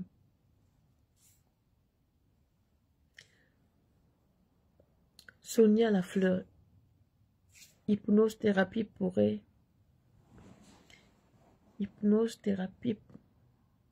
vous aider ou le fa. Oui, oui. Elle peut essayer les deux. C'est comme elle veut. Moi, depuis le décès de ma mère, je l'ai vue en rêve une seule fois. Mais elle était très distante avec moi. Comment faire pour me pardonner si j'ai fait quelque chose de mal? Déjà, il faut te poser la question, est-ce que réellement tu as fait quelque chose de mal? Parce que souvent, nos mamans sont aussi capricieuses. Peut-être qu'elle voulait quelque chose. Peut-être qu'elle voulait te faire plier pour quelque chose que tu n'as pas fait ou que tu n'as pas accepté. Il faut te poser la question, les derniers rapports que tu as eu avec lui, avec elle, avant son décès, c'était quoi? Le dernier désaccord que vous avez eu, c'était quoi? Ça doit être porté sur ça. Et en ça, tu commences à faire un repas, comme je dis, c'est très important de nourrir les défunts. Très, très, très important. Tu commences à faire des repas, ses plats préférés, ses alcools préférés, tu fais la table, elle viendra manger tous les soirs, elle viendra. Et puis un jour, tu la verras clair, clair, clair, comme on dit là. Et elle va te dire le pourquoi du comment. D'accord?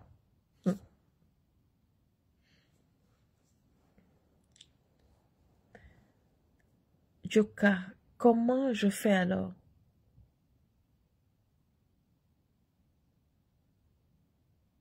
Ah, j'ai pas compris. Comment tu fais alors? Comment? Mafode Néa.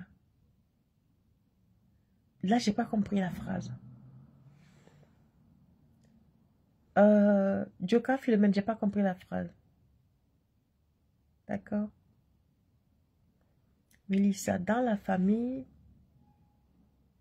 les femmes font des enfants des pères différents. J'ai déjà un enfant et je sens que je suis en train de prendre le même. Comment briser ce lien? C'est ce que je viens de vous dire là, que très souvent, c'est pas tellement des liens, c'est psychologique. C'est le fait de dire que dans cette famille, on fait toujours, les femmes font toujours les enfants sans se marier. Le fait de faire admettre ça à ton cerveau te fera suivre le même chemin. Rien ne t'oblige à suivre le même chemin. Mais c'est parce que tu t'es dit, j'ai fait un enfant, je ne suis pas resté avec le père, ça y est, moi aussi je vais suivre le même chemin que mes parents, parce que c'est comme ça chez nous. Non. C'est pas sûr, c'est pas évident. C'est pas sûr que tu sois né pour suivre ce même chemin. Je ne le crois pas. C'est le psychique qui nous domine. C'est parce que tu crois que comme dans la famille, beaucoup de femmes sont comme ça, c'est que toi aussi tu vas finir comme ça. À toi de refuser intrinsèquement. Que dis non, eux ils sont comme ça, moi je ne suis pas comme ça. Je suis différente. Il est hors de question que je subisse leur sort. Mais si tu te laisses entraîner, comme tu dis là que je suis en train de partir, ça veut dire que tu es déjà en train de conditionner ton âme à suivre le chemin tracé. Et là, ce ne sont pas tes parents, hein, c'est toi qui as voulu les suivre. D'accord?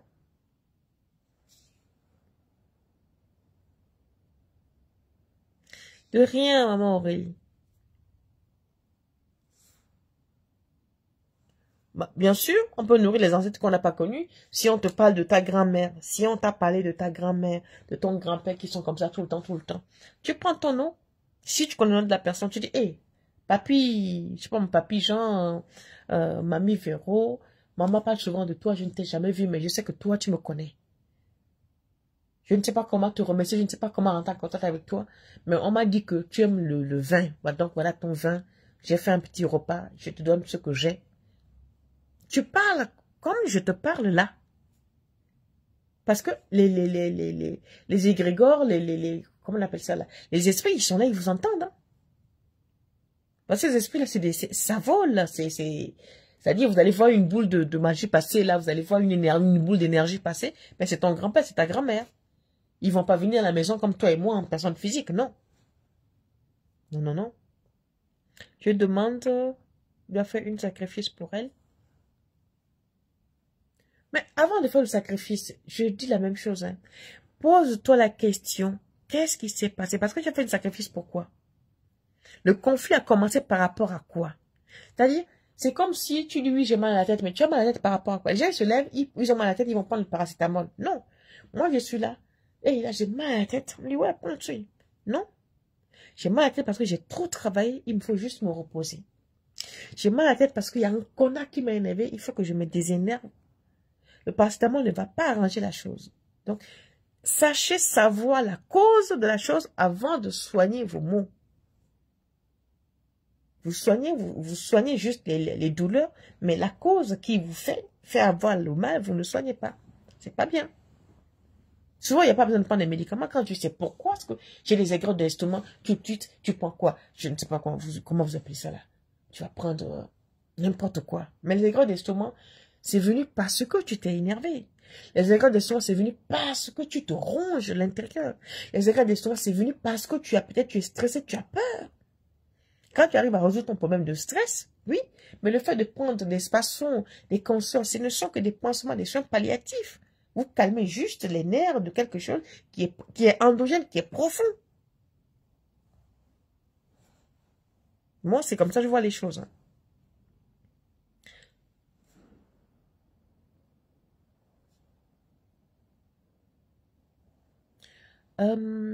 Sonny Lafleur. Pour changer mes croyances, je fais des affirmations positives. Lorsqu'on lit la puissance du subconscient, on comprend beaucoup de choses. Merci. Là, c'est quelqu'un qui m'a suivi ça. Merci. Ben oui. C'est-à-dire, pareil, par exemple, celle qui m'a dit tout à l'heure qu'elle suit le chemin là, non. Tu suis le chemin parce que tu conditionnes ton cerveau à le suivre et il va le faire. Tu vas tomber dans le même panneau. Et là, ce ne serait pas une malédiction familiale. C'est toi-même qui as suivi le chemin. Tu dois dire à ton cerveau, tu fais le chemin inverse. C'est ma mère, je suis d'accord. C'est ma tante, j'accepte. Je ne suis pas ma mère, je ne suis pas ma tante. Mon destin est ailleurs. Mon chemin est ailleurs. Ce n'est pas le même chemin.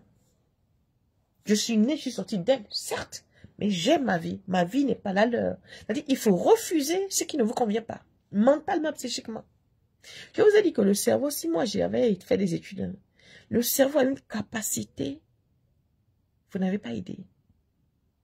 Notre cerveau a une capacité de guidage. Vous n'avez pas idée. C'est une machine infernale, le cerveau. Affaire, mais vous demande de liker, partager. Hein, parce que vous êtes là, je vais être déconnecté si vous ne likez pas, si vous ne partagez pas. Seigneur, on peut menacer les gens comme ça dans un direct. Alors, ma grand-mère aimait le poisson et les jolis cabas. Devrais-je le lui poser celui-là sur sa tombe? Bien sûr. Eh bien, of course. Of course. Si elle aime le poisson, ben tu fais ton plat le dimanche. Chaque dimanche, tu fais un bon plat de poisson. Tu fais la table, tu mets son verre de bière, son poisson. Et si tu es là où tu es, si le cimetière est là, tu peux même préparer, tu vas manger au cimetière avec ta grand-mère. Tu poses le pagne, son cabas, tu coules le cabas, tu poses dessus. Tu vas manger, tu lui suis venu manger avec toi, mamie. Tu manges, tu donnes tu poses sa bouteille de bière sur sa tombe. Tu laisses sa part sur la tombe, tu manges ta part, tu pars. Mais oui, tu peux. Et tu verras que beaucoup de choses vont changer dans ta vie. Fais ça 2, 3, 4 fois, tu vas voir. Ou prends l'habitude de le faire. De dire que, hebdomadairement, une fois par semaine ou une fois par mois, je dois faire ça. Tu n'auras pas besoin de marabout dans ta vie. Tu n'auras pas besoin de Bible. Parce que ta Bible, c'est ta grand-mère. Ta Bible, c'est les premières personnes qui sont nées avant toi. Vous ramassez les versets, vous lisez. Vous partez prendre la photo d'un acteur anglais, vous mettez dans vos maisons que c'est Jésus. Quel Jésus? Jésus, c'est que vous existez. Oh.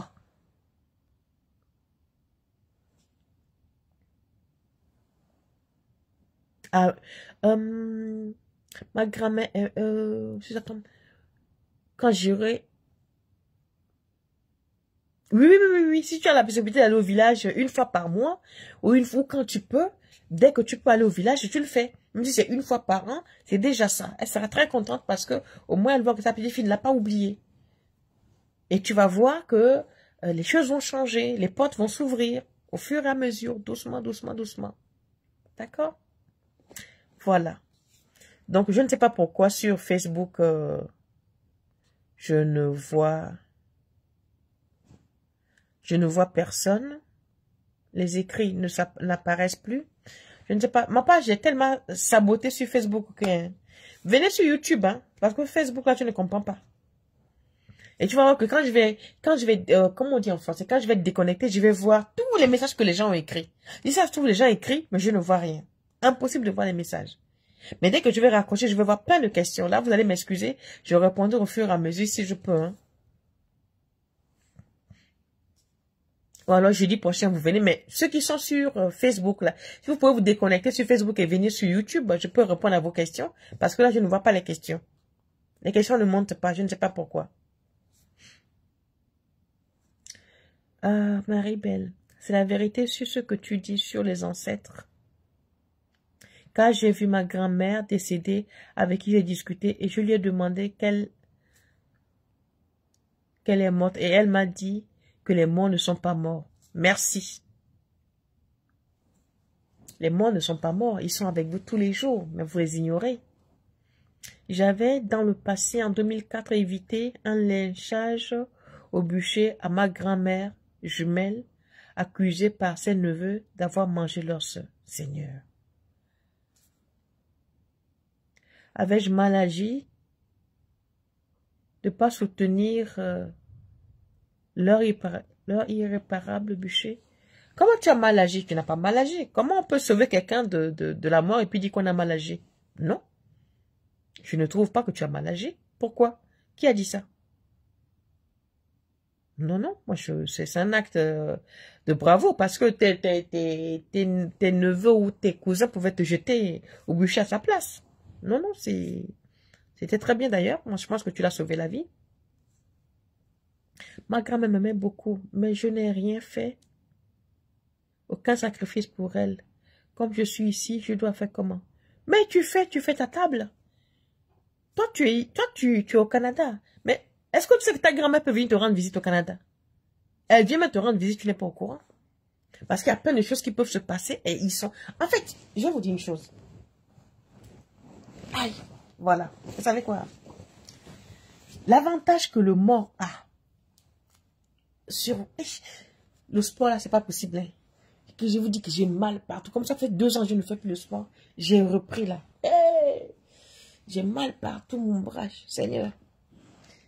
L'avantage que les morts ont sur nous, c'est la capacité de se mouvoir. Là où je suis en train de parler, là, en train de parler de ma grand-mère, ça se trouve, elle est en face de moi, en train de me regarder, dit, ça c'est ma petite fille. C'est ouais, okay. Pendant que je vous parle là, ça c'est la capacité de mort. Même si elle n'est pas là, si elle est même dans son banja au village, elle l'entend dire, j'ai fait du bon boulot. C'est ça la capacité. Les morts sont partout et nulle part. Quand on a pris la chair là, l'esprit voyage, l'âme voyage. On dit, ici les Blancs ils disent, quand on meurt, quand on te pèse, il manque toujours ces 23 grammes. Le 23 grammes c'est le poids de l'esprit, c'est le poids de l'âme. Ça voyage partout, il n'y a pas besoin d'avion. Donc vos défunts parents sont toujours avec vous. Toujours. La preuve, des fois, il y a un accident grave, tout le monde décède ou se blesse, une seule personne sort. Parce que, c'est-à-dire, ces anges gardiens, ces entités sont venus nous soulever, sortir de la voiture, en attendant que la voiture s'écrase. Un exemple, hein. Je ne dis pas que c'est tout le temps comme ça. C'est un exemple. Donc, les morts ne sont pas morts. Les morts sont morts pour qui y croit. Moi, dans ma religion animiste, mes morts ne sont pas morts. Ils sont juste de l'autre côté. Ils n'ont juste plus de chair. Mais tous ceux qui sont en train de parler, ils entendent. C'est pour ça que je ne peux pas faire du mal à quelqu'un sciemment parce que je vais le payer très cher. Puisque moi, avant que mes grands-mères ne meurent, j'ai tellement entendu des choses à faire et à pas faire qu'aujourd'hui, si je veux devenir folle, c'est très simple. Hein? J'ai des choses à faire pour devenir folle. Hein? C'est très simple. Et ce n'est pas quelqu'un qui va dire qu'elle est devenue folle. Non, ça veut dire que j'ai fait des choses que je ne devrais pas faire. C'est tout. Donc les morts ne sont pas morts. Et si vous suivez la voie de vos grands-parents, on va vous combattre. On ne pourra jamais vous avoir. On va vous ralentir. On ne pourra jamais vous éteindre. La personne qui vous combat matin, midi et soir, la personne qui veut vous éteindre, s'éteindra tout seul au nom puissant de vos ancêtres. Vous allez voir. Vous allez rester en vie et voir la fin de ceux qui veulent vous enterrer. Parce que quoi, vos ancêtres veillent. Un ancêtre ne peut pas croiser les bras qu'on tue son petit-fils ou qu'on tue sa petite-fille sans rien faire. Il faut d'abord attacher ses grands-parents-là. Mais, allez les attacher, on voit. Allez les attacher, on voit. Donc les bras, moi je dis nos grands-parents sont nos dieux sur terre. Donc de temps en temps, peu importe où vous êtes, vous pouvez être en Amérique, les États-Unis, en France, en Afrique. Quand vous mangez, pensez à ta mère décédée. Si ta mère est décédée, pense à « Madame Japado, voilà ton verre de vin. Ma mère, c'est la bière. Voilà ton verre de bière. » Tu poses ton verre de bière. Pardon. Tu poses ton verre de bière, son verre de bière. Si c'est le poisson feu qu'elle mange, tu dis la grand-mère, elle mange le poisson. Maman, voilà pour toi. Tu poses un verre d'eau. Ça a l'air de rien, c'est très anodin. Mais ô combien ce geste-là va vous sauver. Cet acte-là va vous porter bonheur. Et faites-le tout le temps. Vous mangez tous les jours. Et vos parents ne vont pas manger tous les jours. Vos mots ne vont pas manger tous les jours. Aussi, ils doivent manger tous les jours. Vos esprits mangent tous les jours. Vous mangez, vous ne savez même pas que vous avez des anges gardiens. Toute personne a un ange gardien. Nous sommes tous nés avec nous. Vous appelez ça Archange Saint-Michel. Nous avons des anges gardiens. Chacun. Même un assassin a un ange gardien. Nous en avons tous. Pourquoi les chrétiens et les réveils n'admettent pas que les morts... je ne comprends pas très bien la question, mais je pense que tu veux dire que pourquoi les chrétiens n'acceptent pas que les morts ne sont pas morts, ils n'acceptent pas de sacrifice. Mais ça, c'est leur conception, c'est le fondement même de leur religion. Donc pour eux, il n'y a pas de réincarnation. Les morts sont morts. Quand on meurt, on meurt. Donc ça, c'est l'endoctrinement. Voilà. Le lavage de cerveau qu'on leur a fait, ça a été tellement bien fait à l'eau de Javel que c'est ce qu'ils comprennent. Donc ne les en veuillez pas. On ne peut même pas les juger. Ils comprennent ce qu'on leur enseigne. Ils répètent bêtement leurs leçons. Donc on leur laisse répéter leurs leçons. C'est quand ils vont arriver chez Dieu là-bas qu'ils disent « Ah! Si on savait, trop tard. » Nous, on sera dans la classe à côté, on reste ça comme ça. Ah non, mais on vous avait pas dit.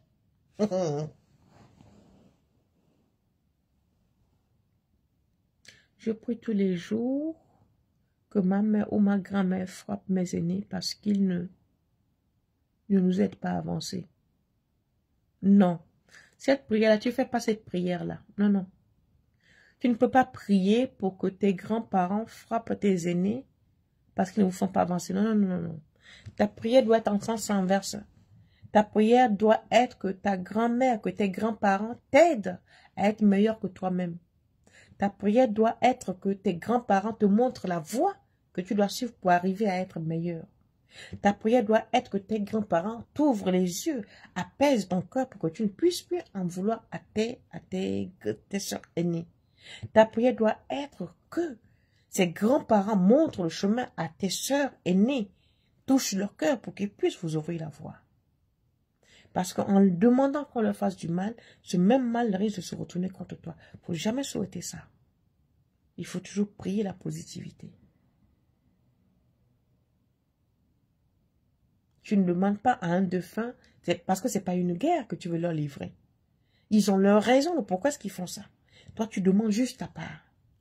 Tu demandes à ta grand-mère que je ne sais pas ce que j'ai fait, hein, ni à toi, mémé, ni à papy, ni au bon Dieu. Mais viens-moi en aide, montre-moi la voie. Que dois-je faire? Pourquoi je n'avance pas? Pourquoi je ne réussis pas? J'ai besoin d'aide. Prie ta part. Mais ne prie jamais qu'ils aillent taper l'autre. Eux-mêmes, ils savent ce qu'ils doivent leur faire. Ce n'est pas à toi de le leur dire. Réclame ce qui t'est dû. Ce que tu peux avoir comme aide pour avancer. D'accord?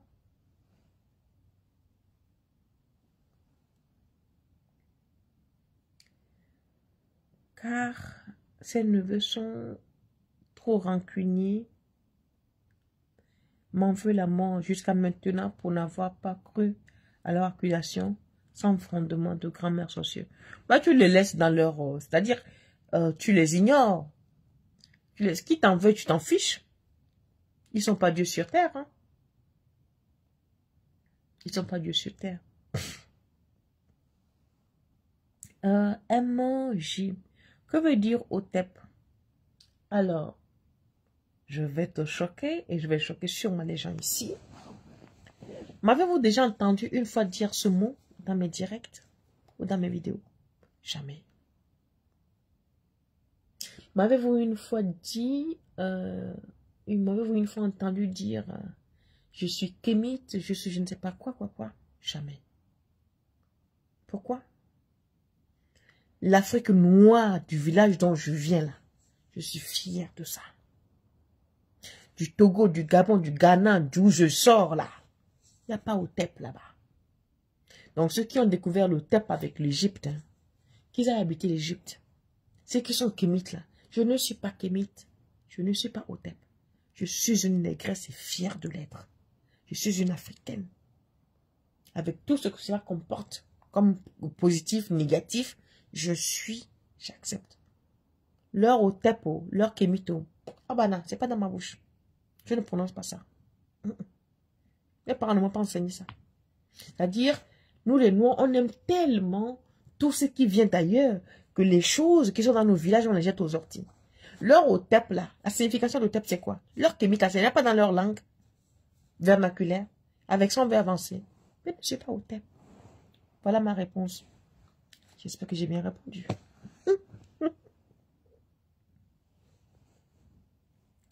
J'ai consulté une voyante. Elle me dit que mon mari n'est pas l'homme de ma vie. Pourtant, nous avons 4 enfants. Que ferais-je alors quand je rencontrerai l'homme de ma vie? Est-ce que tu seras la première à divorcer parce que tu as 4 enfants? Est-ce que tu seras la première qu'on va traiter de mère indigne?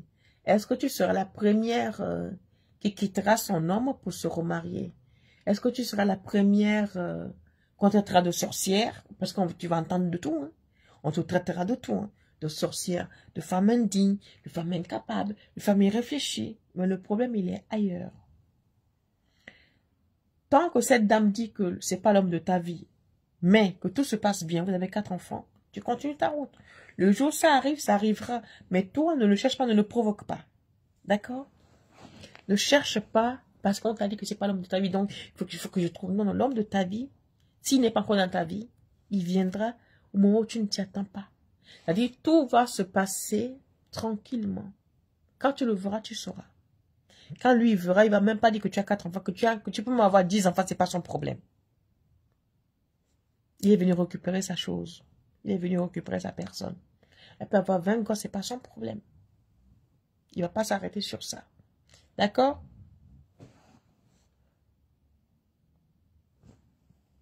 Comment se débarrasser de l'esprit de l'avortement? Ah, l'esprit de l'avortement, une fois j'ai suivi votre direct. L'esprit de l'avortement, c'est pas l'esprit de l'avortement. C'est-à-dire qu'il faut faire une purification complète. Quand on fait une purification complète, quand on arrive au savon gris et jaune, ça englobe ça. En fait, c'est apaiser l'esprit des fœtus enlevés volontairement ou involontairement. Parce que ces enfants, on dit vulgairement c'est des fœtus, mais c'est des êtres humains qui perturbent ton cercle de vie. Ils sont là, ils réclament, ça pleure, hein.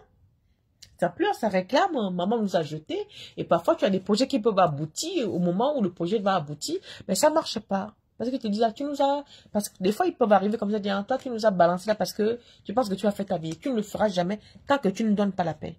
Parce qu'on les a enlevés, on les a jetés dans le feu, certains dans la poubelle. Donc, c'est des enfants errants. C'est des petits esprits errants. Donc, il faut juste faire la paix avec eux. Et pour les apaiser, ce savon-là le fait. Mais tu ne peux pas arriver à ce savon sans sur le processus. Parce que, comme je vous dis, le premier savon Hysope, c'est la première qui enlève la première couche sur le corps. Le contraire, c'est tout ce qu'on t'a fait. Tout ce qu'on va te faire. Là. Tout ce qu'on te fait maintenant. Ensuite, il y a le blocage, la restauration. Et maintenant, tu vas arriver au gris et au vert.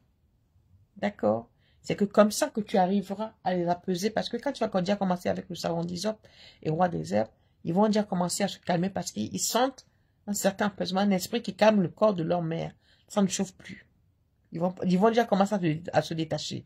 Parce que tu commences à devenir propre, tu commences à être quelqu'un de bien. Et ils vont comprendre au fur et à mesure. Mais se lever pour dire faire un sacrifice ou une cérémonie pour l'esprit d'avortement, c'est quelqu'un de laisser la personne a menti. C'est un long processus pour arriver à calmer les génies, pour arriver à calmer un esprit.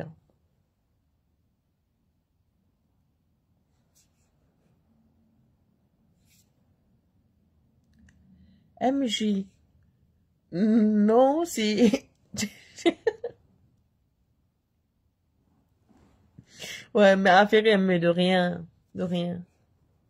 Lovely, comment vas-tu, Lucas? Merci beaucoup, je vais faire à manger et leur donner à boire. Oui, papa et maman. Et tu leur parles, hein?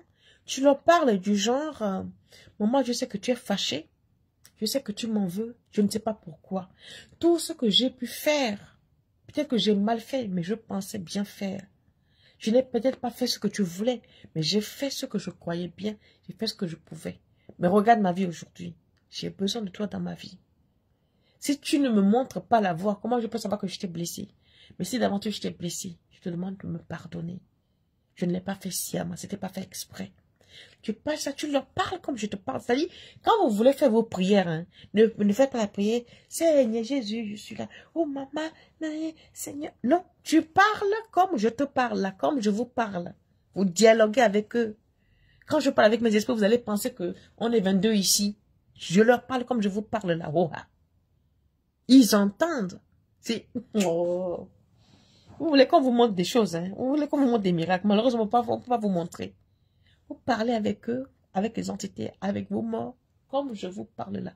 Même Dieu, quand vous les évoquez là, tu vas devant ta glace, tu dis, mais Seigneur, tu m'envoies dans la glace. Donc c'est comme ça que toi, tu m'as envoyé sur cette terre. Les autres, ils réussissent, ils passent. Je ne refuse pas. Ma part est où? Mais donne-moi ma part. C'est comment? Toujours, tous les jours, le riz blanc avec la sardine. Mais donne-moi un peu de viande, papa. J'ai pris jusqu'à mes yeux se sont arrachés, la peau est partie. C'est comment? Je vais encore te payer comment? Vous parlez comme ça à Dieu, vous allez... Oh. Je vous jure, hein? Parlez, soyez vrai dans vos prières. Soyez sincères dans vos gestes. J'ai dit, moi, ce qui me sauve, c'est que la manière dont je suis là, c'est, tu me prends n'importe où, je ne change pas de position. Je suis comme je suis. Je ne sais pas, c'est peut-être pour ça que je n'ai pas d'abonnés ou je n'ai pas des gens qui me suivent beaucoup. Parce que moi, je ne sais pas faire de sketch. Je ne sais pas faire des, comment vous appelez ça, des mises en scène, des grandes prêtresses, non, je suis comme je suis là, pardon. Coco, c'est la même déjà, c'est bon.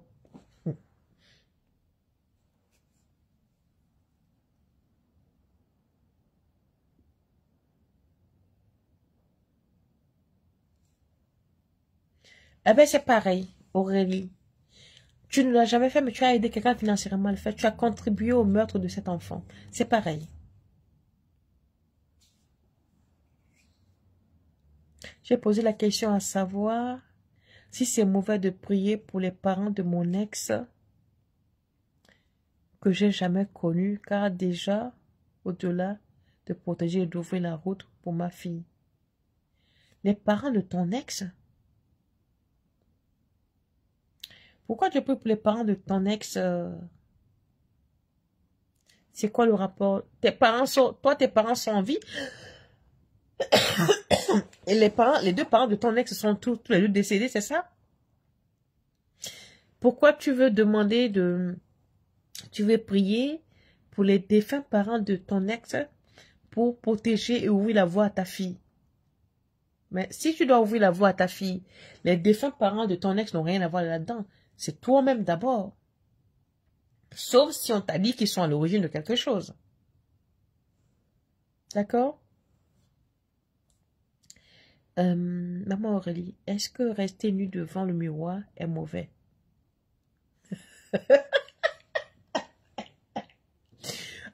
Non. Pour la simple raison que, en tant que femme, déjà pour explorer son corps, pour s'accepter, c'est l'une des premières, on dit un exercice, le français. C'est l'un des premiers exercices que lorsque tu veux te désinhiber, qu'on te demande de faire.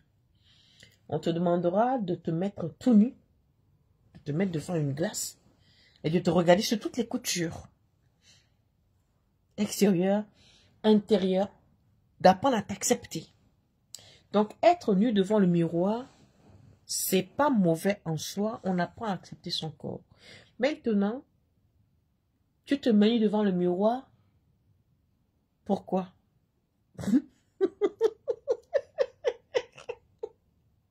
Pour faire quoi? Juste pour admirer ton corps ou c'est pour faire autre chose?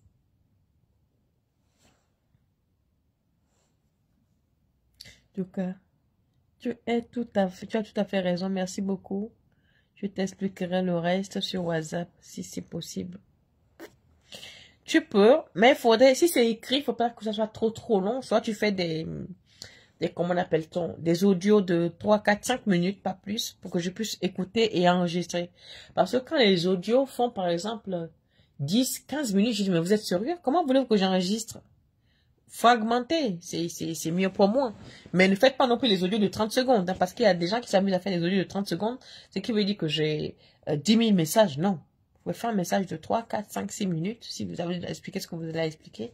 Parce que quand vous écrivez, je vais vous dire une chose. Quand l'écrit est court, c'est circoncis, je le lis, je comprends. Quand c'est long, vous voyez ces yeux-là, c'est les yeux de 72 heures de garde. J'ai pas encore dormi. Vous voyez même que j'ai les yeux rouges. Donc quand j'arrive, je regarde là, je lis. À un moment donné, j'ai sommeil. Donc du coup, quand je me réveille, je ne me rappelle même plus d'où je suis. À quel niveau j'étais. Donc, écrivez courtement, ne me racontez pas vos vies, donnez les lignes directives de ce qui ne va pas. Et on pourra comprendre. Et pour ceux qui veulent me voir en personne physique, comme j'ai dit, parce qu'il y a beaucoup qui veulent me voir, je vous ai dit, pour me voir en personne, moi, je veux bien vous voir, mais c'est payant. Pour la simple raison que quand je vous écoute pendant 30 minutes, quand vous parlez, quand vous partez là, la décharge que je prends là, moi-même je connais. Ah oui, Ashuka Congoli. Je connais. Donc, entre 30 minutes, 1 heure, c'est vous qui décidez, mais c'est payant. Donc, vous pouvez me voir jeudi ou vendredi, si vous choisissez, mais de préférence dans la mi-journée. D'accord? Voilà. D'accord. S'il n'y a plus de questions, on va se dire bonjour, bonsoir. Joka. Oui. Ok. Donc voilà, moi j'en ai fini pour ce soir. Merci à tous ceux qui étaient là. Désolé pour Facebook, c'est bloqué, je ne vois pas. Et c'est fort dommage parce que je ne peux pas répondre à vos questions. Tandis que là sur Facebook, Corima, ma mère vit encore et mon père non. Je prie pour ma fille J'invoque mes grands-parents que je connais, mais aussi très peu pour ma grand-mère. Très peu. Ma grand-mère, déjà plus là. J'ai pas compris la phrase. Mais bon, si tu pries déjà pour tes parents, c'est mieux. Prie pour tes défunts parents, que tu les aies connus ou pas, mais parce que même si tu les as pas connus, c'est grâce à eux que tu es là. Donc tu peux prier pour eux sans aucun souci. Voilà, voilà. Moi, je vais vous dire au revoir. Facebook, je suis désolée, vous m'écoutez, mais vous ne pouvez pas intervenir parce que quelqu'un de... Summer, tu veux intervenir? Fais la demande, je vais voir si ça marche. Summer, fais la demande, je vais voir si ça marche.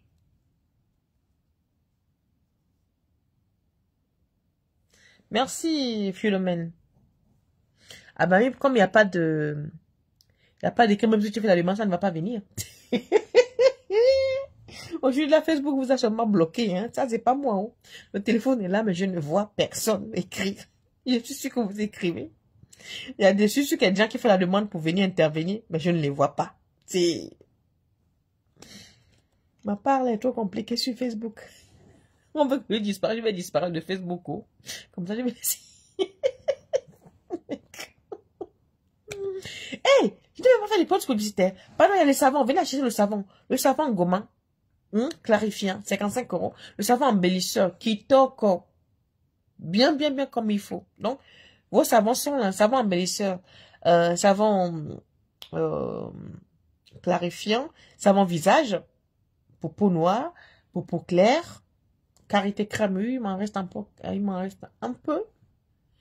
Karité brute. Sans compter toutes les plantes, la purification, tout. Ben, j'aurais pu profiter faire aujourd'hui la bonne pub, mais vous voyez comment je suis une mauvaise vendeuse. Vraiment, faut que j'aille me former. Pas d'informations pour la vente. Parce que c'est pas possible. Donc voilà, ben, je vais vous dire, je vais vous souhaiter une bonne soirée et vous dire à très bientôt, à demain. Ben, j'espère que demain ça fera pas ça sur Facebook parce que ce sera très désagréable. Et pas bon du tout parce que si les gens écrivent ou veulent participer et je ne peux pas les voir, c'est pas amusant. Donc Facebook, je suis sincèrement désolée et navrée. C'est pas de ma faute, mais je ne vous vois pas. C'est resté sur Summer bloqué. Il n'y a plus rien qui avance. Donc je vous souhaite une bonne soirée, une bonne nuit et puis je vous dis à demain. Inch'Allah. Ciao.